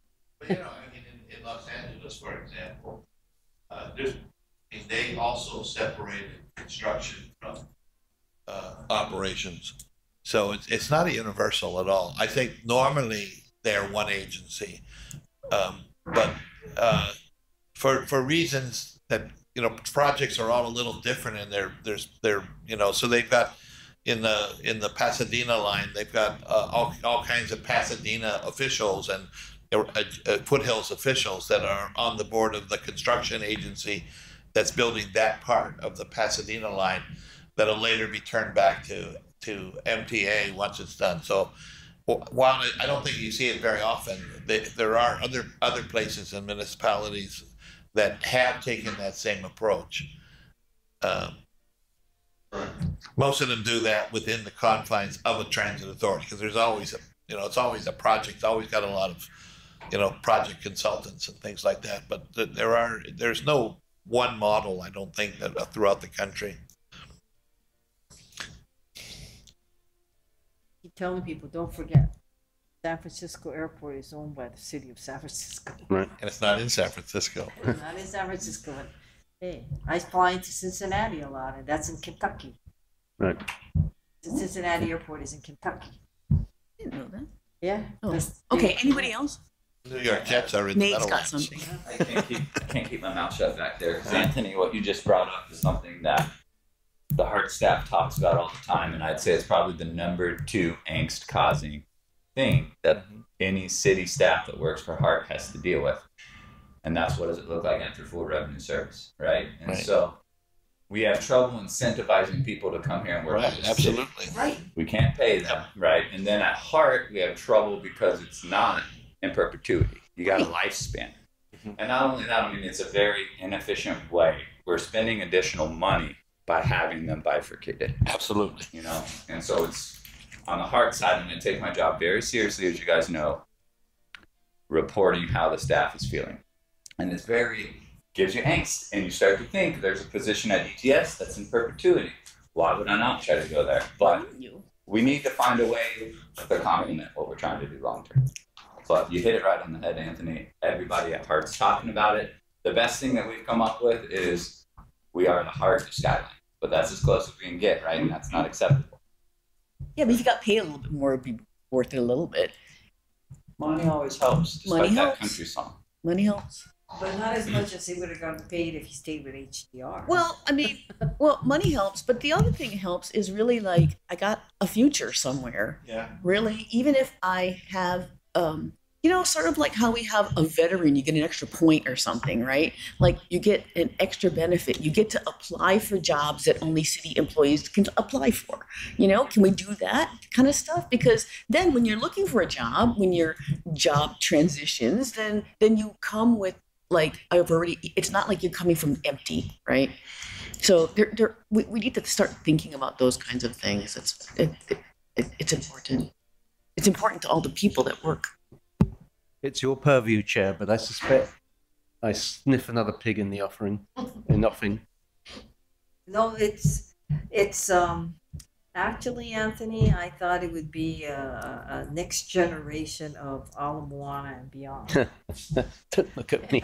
Because that to me is the logical next step to Ala Moana and beyond. Because, you know, the thing is, logically, what we have to think about is there's going to be a time when there's a hiatus as to construction, because you're going to do planning and you're going to have to go through the whole thing. You know? So the preferred way to do it would be to have it start already, because it's going to take a long time, not a long time, but you know, we have maybe 7 years, no, not even that. Yeah, 7 years max to plan it, so that you would have to get your money in order and so forth, and you know, and get it all lined up. And then you have to make that critical decision, which is, do you go to the feds? We haven't been very successful in terms of the percentage that we get. Or do you just, you know, try and go to the state and get the state to continue to fund? I mean, you know, those are the different types of issues and questions that you're going to have, that the board has to decide as to what the future is of HART. And I think that's what Ala Moana and beyond, to a certain extent, does touch upon. All right, we'll take that up in my pig then. Yeah, you should start it there. Okay, we'll move on. Hey, let's go back to item number 2. Sandy, can you just introduce yourself? And I think hopefully we just... Yeah, sure. My name is Sandy Aguilar. I'm the Human Resources Specialist at HART since May 2023. I'm responsible for the daily Human Resources. Sandy, could you put the mic closer to you? I'm having a hard time hearing you. I'll start again so it's easier. My name is Sandy Aguilar. I'm the Human Resources Specialist at HART since May 2023. I'm responsible for the daily human resources functions at HART, which includes employee relations, compliance, as well as recruitment and onboarding. Previous to HART, I was employed for over 30 years in the energy from waste industry. And prior to that, in a conglomerate that was part of the Big 5 companies in Hawaii years ago in HR roles. I'm a certified HR professional with the Society for Human Resource Management, and I'm excited to speak with you today about staffing at HART. Thank you. Thank you. Okay, I think we're done with org chart. We'll take another shot at it next month. And like, if you have anything early, send it to Colleen, because she's going to be the one that's comparing everything for us. I prefer your colors, by the way. Yeah, it's just really because yeah, it is easier to read, I guess. Yeah, I'm going to defer to the chair. Number 4, vacancies and hiring. So the vacancies, yes. So currently there are 13 vacancies at HART. 9 of these positions are posted on job boards and are in an active recruitment status. Active recruitment status is basically designated as conducting phone screens, those that are waiting for interviews to be scheduled, or completion of an employment application. These are just examples of those that are in active recruitment status. Additionally, we do have job postings which are being prepared for 2 positions, which is the records management analyst and project manager. Lastly, we do have 1 position that will be filled effective November 15, 2023, and it's the IT support technician position. So on Indeed, you're able to ask the program to send you candidates that meet the job requirements. Yes. Are you using that feature? Yes. And are you sending them emails saying, hey, we're inviting you to apply for this position? Yes. Yes. If Okay. the candidates do meet the qualifications.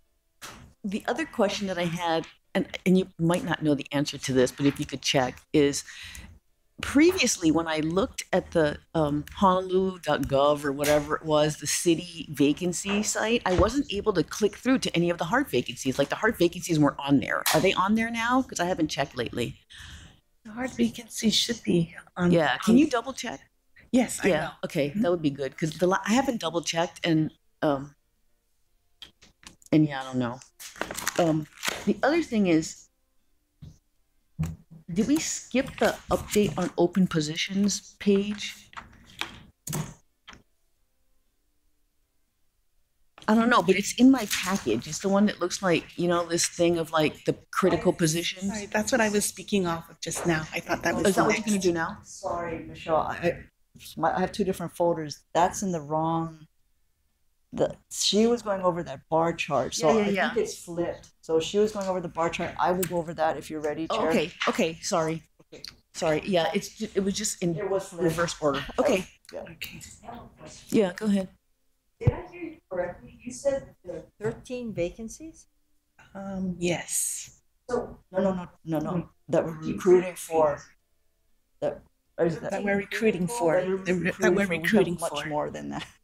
So that's the chart there. oh, that list. Yes. Okay, because I was thinking, because my next question to you is, okay, you know, 135 authorized positions.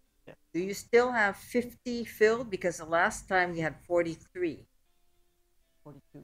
42. Cindy left. So, Yeah. So do you have 42? How many Yes. filled out of the 135? 42 are filled. 42 are filled.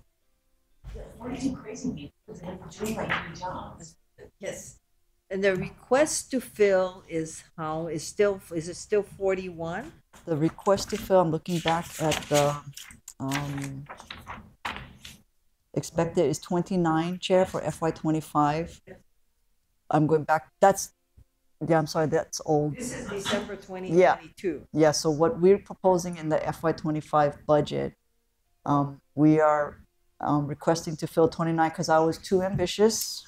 In fact, we went backwards. So I thought, okay, I'm going to try for 29. To Michelle, your point earlier, we were proposing to reduce 37 positions. I don't think we'll ever get up to 135 positions, but of the 37, I want to say 12 were to be, that function was to be transferred over to Roger, the Readiness and Activation Group. That's 12 positions, I think. But so Chair, we're asking to fill actually 29, but that was with the head count of 43, so it's technically 30. 30. Yes. So we have 42 filled. 42 filled right now. Yes. So you're looking at total 72 positions. And I guess that means that out of the 135, if you're going to only fill 72, are the rest going to be deleted? So I'm proposing to delete 37 because I think a few meetings back, several months ago, you know, at City, we're always hesitant to eliminate positions because it takes an act of God to put it back. But you, well, Chair is correct. HART's different. It's your guys. It's your guys' approval. So technically, I could go and streamline down to the 70, and then next year you guys can increase it back up to 100. But I'm taking your comments too into account. Okay, I'm asking for 72 to be filled, but we'll still technically have about 25 more.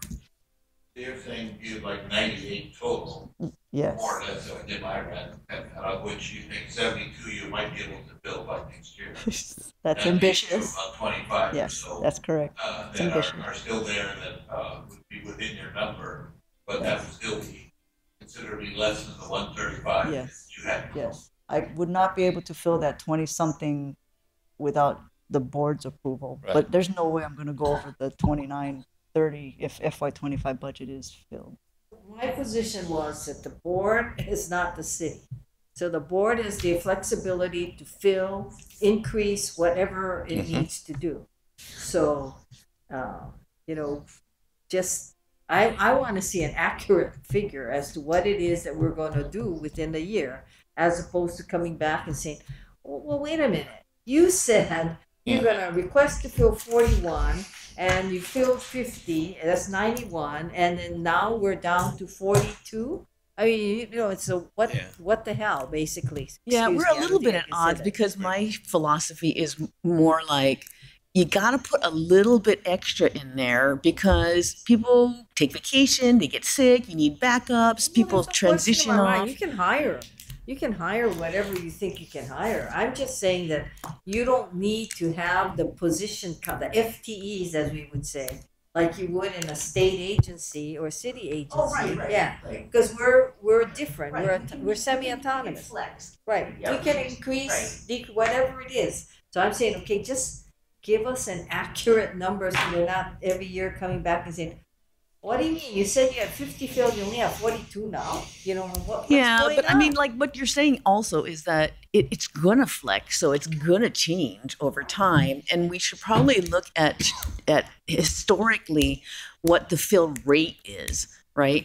What's the fill ratio out of whatever many people we have? We're only filling 58% of them right now. That's right. Okay, So I think I don't think it's 72 always been that bad, but we had so many more contractors, right?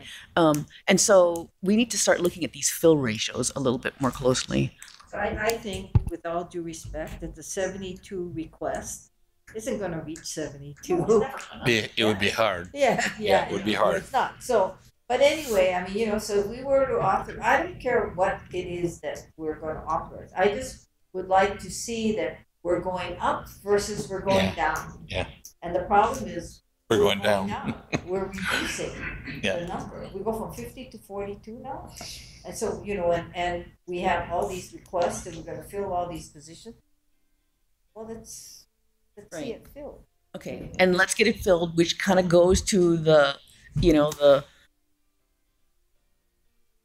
statistics, and then the next topic is how did DTS get approval for pay exceptions to critical positions? Because that's kind of like one of the incentives that we could be using that we probably need to think about. Are we going to talk about that today, or are we? It is. It's on the agenda. Do you have much background on that, Roger? Well, I can give you a little background on that. So, when the charter was amended, providing the transfer of operational responsibility to DTS, the director, Wes, at the time, figured out he had no people to take on this responsibility. And so there was a recruitment process that went on, and there was a pretty good recruitment process. I think the department recruited 14 people in those roles for that, and the department did two things and this gets into sort of jargon, but they rammed and hammed.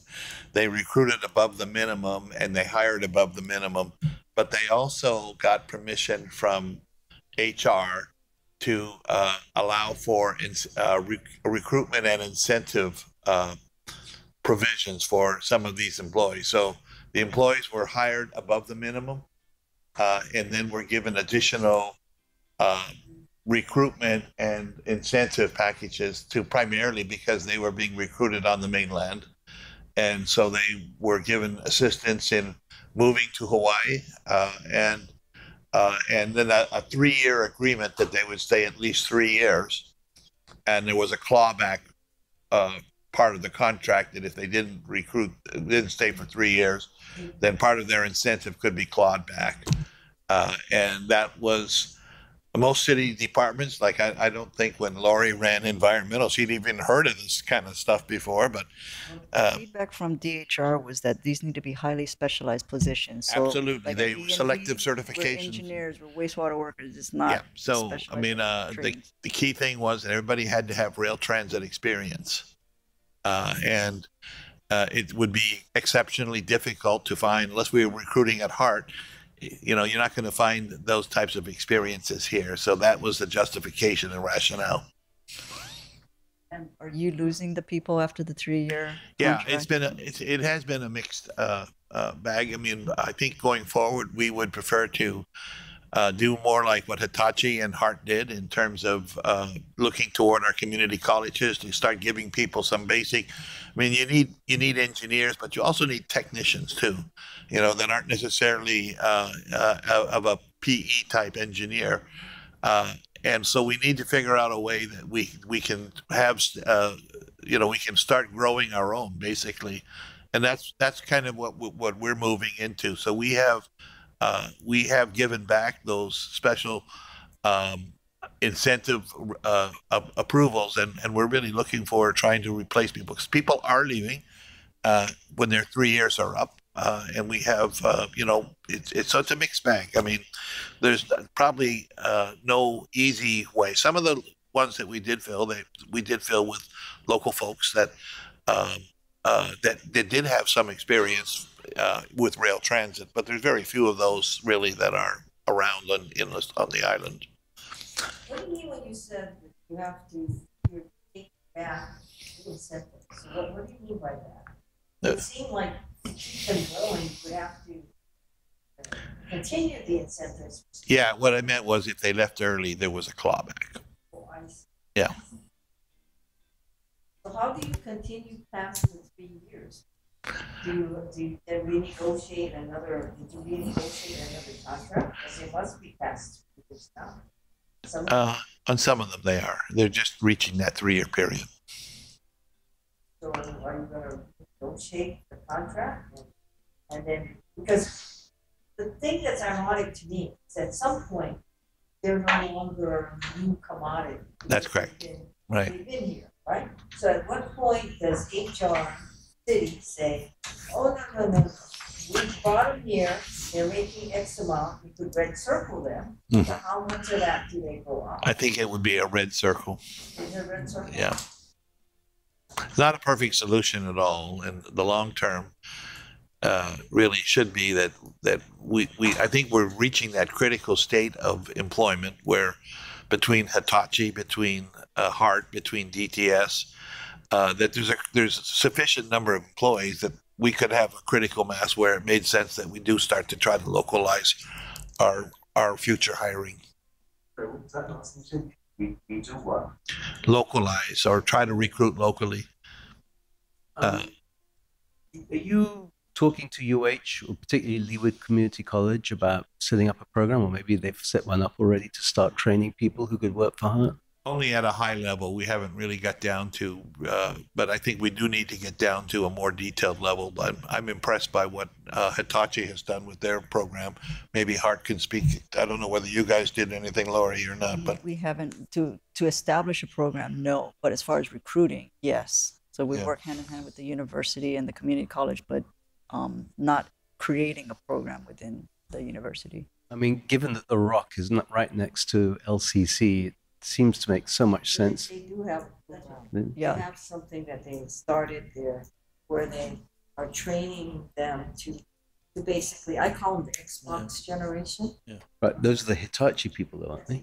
Right. No, I'm talking about more generally for us. Yeah, I think that's a logical step that we should all be jointly looking at, is trying to include Hitachi too, because, you know, they also, I mean, they also they bring in people from the mainland for some positions, many positions, but they also, you know, with 300 people, the bulk of their employees are going to be local hired employees. They're not going to be superstars from somewhere else.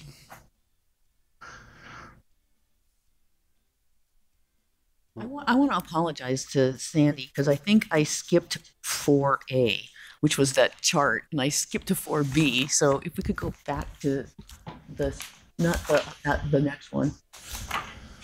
Go to that one. This is the critical positions list, yeah, that's correct? Me. That's 5A. Oh, it's what? Which one is it? 5A? 5A is the table. Oh, it was shoot. backwards. Oh, all right. So Michelle, in your folder. It was okay. backwards. So we're on 4C now. Or do you guys have anything to add to Roger's thing, or? No, that's basically what what HR told me, and that you were probably going to phase out the incentive program because the incentive program is to help maybe with their cost to locate here. Yeah. But that requires them to have a 3-year contract, or else you're going to have to pay it back. Right. But what Okay, PTS what is about saying- retired city workers that could get an exception to, going over some pay cap or something that we could hire somebody, as well as when Nate came forward and talked about, people worry about what their future is. We have so many city departments that don't meet their fill rates. Can't we go negotiate and kind of 57%? All the city departments. yeah, but if they're all at 57%, shouldn't we work with other departments to try to move them over at a certain time period and just go, okay, well, these engineers might go to city planning, or these might go to, whatever. They're going to get paid less. So because we're PSCs, we're allowed to pay at a higher rate. You are, but at least it's something, right? Oh, no, I mean, that's how we lost a few of our employees. That not necessarily went to the city, but they went to the state. Yeah, but if we guarantee them that job, then they can make the choice themselves. We can't guarantee that. Why? Because I can't tell E&V who to hire. They have to go through the recruitment process. Even if they're a PSC in E&V can't say, okay, I'm going to hire you directly. They can't get any priority for hiring. Not priority, but they can't get guaranteed a position. They got a lot of experience, and the department. I've now got to test drive this person for the last year or so. We like them, so that plays a part in the interview process. Yeah, it's a citywide problem. I had lunch yesterday with the HR director, and we had the same conversation over, how we could. I mean, for our people at Hitachi, our dispatchers there probably come in about 80,000. In the city, they might come in at 50.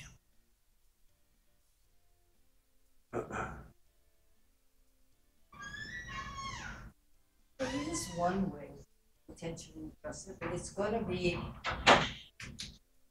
to take a lot of political will to do it, and that is to create a Unit 15. Transit worker. That's just Unit 15. Collective bargaining with the city or the state is all statutorily created. So we have units. So you don't have a choice. If you're a teacher, you're going to go to that unit. Or if you're an engineer, usually your unit, you go to 11, the technical skill. Oh. So the question would be whether or not there's the political will to go to the legislature. And you're going to have to go on very bended knees and say, can you give us a unit of transit engineers, whatever it is.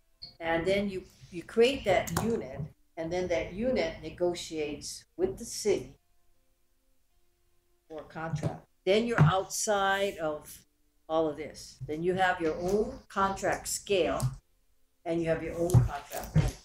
Yeah. So that's the only way you're going to get around the problem. But see, in the end, it's still cheaper than hiring the contractors. No, it is. But I'm saying that it's not.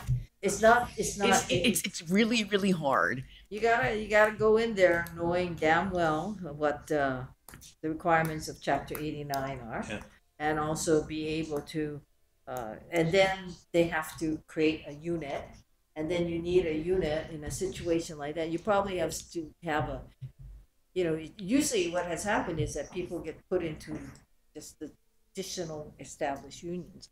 You almost would probably need a specialized unit, and then to negotiate that. But that's the only way I can see, or I can come up with, that would be within the structure of the collective bargaining Chapter 89, which is what is the reason why you have these personal service contracts, which is so contrary to everything. That's why I'm always surprised that Randy Ferrara lets that go. And then you would have to have that. And then that's one way, because then the pay scale, you don't have to worry about everybody else. You are a specialized unit that the state has found a compelling interest in why we're creating this unit. They have like a similar issue with the medical people, like MDs and psychiatrists. They have a Unit 13B, which is different from the other 13, but it just applies to a specialized group of highly qualified medical people. So you would do something along those lines, and then you would get them so that when they negotiate, they're not there with the various steps and hindered by whatever is there. You are negotiating for like the NAIT group, and then you're going, and then the NAIT group will be interesting because you have the management level and you have the. Okay, so why wouldn't it be easier for me to increase the number of appointees or accepted people versus like that for the really key positions? Because those are approved by the mayor, right? Okay, so I have that. That's the next agenda item. So I talked to DHR. So you're using the word appointee. It's kind of similar. So mayor appoints the directors, right? For HART, it's the executive director that appoints the positions. But the positions, there's no max. That's a good thing, because I was told by our previous HR that you have 6 positions, that's all you get. Yeah. So HR did some research. It's in the charter, and the charter, it's under the DHR portion, and it's actually, we can create more appointee positions under HART. The board approves the salary, but it has to be so specialized, kind of like his positions. But I couldn't do it because I want another project engineer. It has to be so specialized that we can't recruit, and HR approves it. I write a memo with your folks' approved salary for this position, and then I send it to DHR, and then they're going to compare it in the civil servant positions, if there are class specs, see if there's anything similar, and if there is, you're out. Okay, so can you tell me which are the positions that are approved right now? Yes, so it's myself, Rick, Nate, Vance, and 3 secretaries. Now I know that just contradicts what I said about being specialized, but they treated it, this is way back before I even got here, like the director's secretaries. Yeah, like, well, in city Personal side, secretaries. the personal secretaries for the directors and the deputies are appointed by the mayor. So That's in charter. Most of the mayors allow, don't push that, but. Yes. If I wanted to add, so let's say like the project controls director, that is very specialized. Right. We don't have that in city. That would be one that I could, not easily, I would need to justify to DHR. This is highly specialized. It's not in current class specs. I come to you folks for approved salary, and then I write a memo to the DHR director, but she still has the authority to approve. Yeah. If I'm not mistaken, in the original charter for HART, there was a specific number of positions that were exempt from civil service. Yeah. And I don't remember, it wasn't a huge number, but it was a number in the 15. It was in the tail end of the charter where the mayor had the rights to. Yeah, but there was a finite number, I think. Well, they told me there's no max. Right now there's 6, but she told me. And that was the original. It's clearly something that it's not something that is fine on the street. Yes. Yeah. Right. So Okay. how specialized does it have to be? I mean, for example, we need a director of finance at the moment. That's not specialized. That's something, if And I. they can have numbers. I would think. No, but like nobody else, not everybody goes and borrows money and like works with all these other If things. it's not in the current class spec, that is probably good grounds for being specialized. Like there's no such thing as a rapid transit director for, I think, Patrick's position. So Actually, there is. Now you guys created it. No, we didn't create it. It's been in there for 30 years. But it's on an ES scale. Super class, right. So, but it has, that's the one exception is Patrick's It's a position. bad example. So it would have to be something that's, to me, not in the class spec. I like the chairs talking, creating, talking. Oh my gosh, I think that'll take longer. Is that, I think it'll take longer So than me justifying. Well, Chair, how long would it? Just the legislature. Not the city. Yeah. The No, other, the state doesn't have, the city doesn't have any say in it. It's the state. the other one out there is the bus workers, right? And they were, they are contract workers mainly because otherwise they would have been allocated to one of the appropriate bargaining units. They would have been UPW or HGEA. The issue was with them was, and I did that. JC. So what we did there was the Teamsters have the bus workers. Right. And it's very unique because as people who are DTS heads will tell you, like their retirement is out of this world. They just go, but it's part of what we negotiate. So what we did was we went to the National Labor Relations Board and got them to be defined as technically like private employees versus city employees. Because if they were defined as city employees, they would have to go into UPW or HGA. And that they would lose everything that they had in terms of their own pensions and everything. Seniority and that kind of stuff. Everything. And not just that, but and they would lose being represented. they would also, the city would also lose the right to get federal funds because the federal transit law requires recognition of historical relationships. So, So when OTS was created, which is what Robert runs now, they asked me at that time, and I was representing the Teamsters, and they said, "What changes do you want?" And I said, "I really only want two." And they said, "Well, what is it?" I said, "I just want you to say that, whatever collective bargaining relationship exists today will be recognized in the future." And that simple sentence protected Teamsters and protected the workers. And then we went to go to the National Labor Relations Board and get them certified as a unit. And that was how we did that. But you're obviously the top expert, one of the top experts in the state on this issue. Yes. Does it make sense for us to actually be thinking about trying to create, in the same way as we're talking about creating a public transportation agency? Yeah, see, nobody's going to want to do it if it goes away.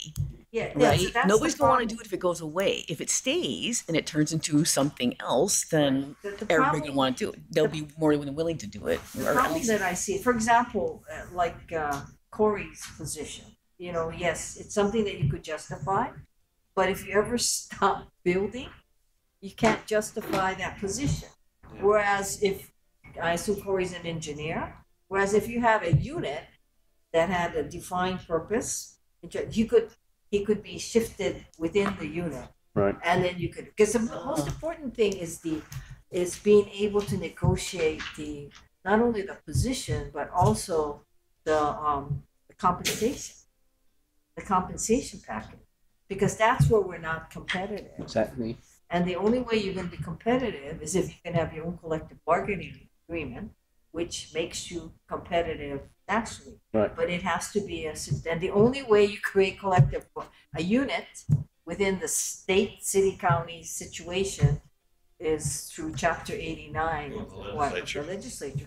And who, I mean, is there any reason for the legislature to turn around and say we don't like this idea? They don't like us. Other than the fact that they don't like there is too, because there is the bus workers too, and there would be concern from the incumbent public employee unions to upset the apple cart. Well, no, but see, you could do this. You could make them, because they need a union. So you could go to one of them and say, okay, you know what? We'll create this unit, and you become the union. And hey, you get to have dues, you get to have all of this. So yeah, I think there's a way. And then if they're that would fly in the face of 13C though. So that's the issue is they don't call it 13C anymore, but it's 4022 or something. But I still know it as 13C. But see, the point is that no matter what, the legislature can do whatever it wants to do in terms of collective bargaining with public sector employees. And that's what I tell people. It's almost like when we were talking about HECO and rates, and HECO was saying, well, whatever. And he says, hey, remember, PUC is an agency of the state. So if the legislature says this is the way it's going to be, this is the way it's going to be. So the only thing that you would have to be, and then I don't think you'd be adverse to it, is that any employee in the state who is a quote unquote transit employee or qualifies into that definition would be a member of the unit. Well, this is not Mike Juliana. You have the expertise, but out of 137 positions, we have 95 vacant, or roughly, and it's a symptom of this problem. And we ought to try to address this problem at some point, because we've been living with it for too long and it's hampering us. I think the only way you'd be able to sell this is that if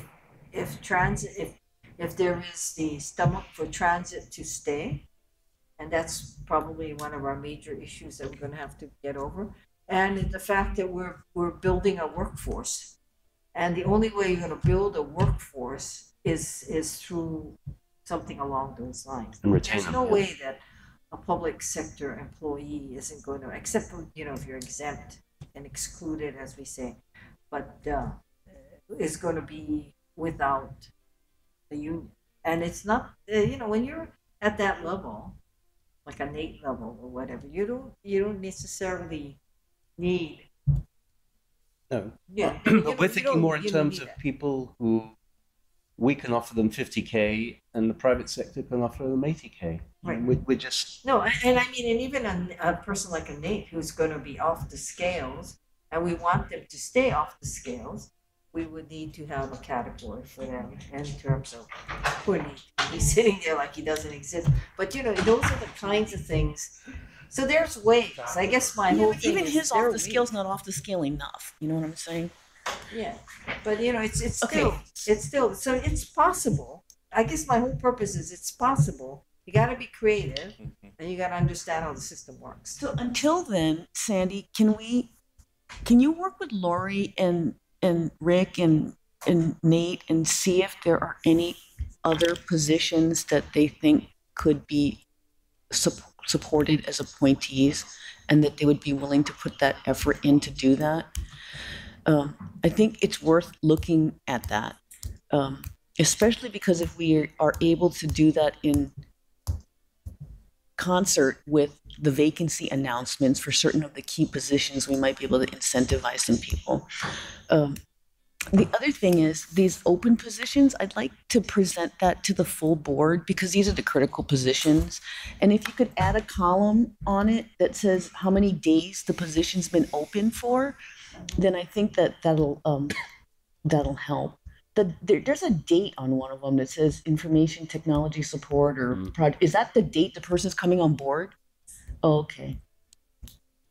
Okay, so that last one is Phil, and then the other ones are not. Okay, so just add the number of days open, because I think that's pretty easy to figure out, right? Okay. I think Lori had to take a call. So I'm going to talk about succession planning a little bit. And what we were going to do, was she going to talk about the plan for succession planning, or were you going to talk about it? She was going to talk about it. So I think since she has to take a call from the mayor, I'm going to defer this until next month.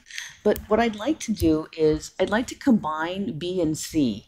What I initially did was I wrote a statement of need thinking that, well, Hart should do succession planning for the whole organization, and then the board of directors should do succession planning for the executive director. But I think what I'm going to do is I'm going to just toss everything to the executive director. So what I would like the executive director next time to talk about is succession planning for the whole organization, including her position. Like, who could do your job if you break your leg again, or if you whatever happens, you're not here. How would that work? How are you going to do that? Because I think that's really important. We have so few people. We got to figure out who can do what. It's always a dilemma though, because boards usually when they recruit, they want to get the different view and everything. So if this theory that you're going to have succession planning. And then when you get down to the crunch time, you bring somebody else in. Then the person that you've been grooming, it's not a. I would say the majority of changes that I see in the business are recruitments from outside, and maybe it would be in the 35% from an inside person, and maybe 65% from an outside person. So it's just that's just the nature of the executive director position, because a lot of times you want change management. And you want a different view from the outside. I don't disagree. I mean, even internally in an organization, I oftentimes don't I'll promote somebody and I'll move them across because it's really hard to manage somebody that you're a peer with. Okay, and now you're their boss and you're telling them what to do. It's hard for you to do that in the position that you were in. It's easier for me to take a good employee, move them someplace else, give them a new job and new employees than to have them boss around their friends, right?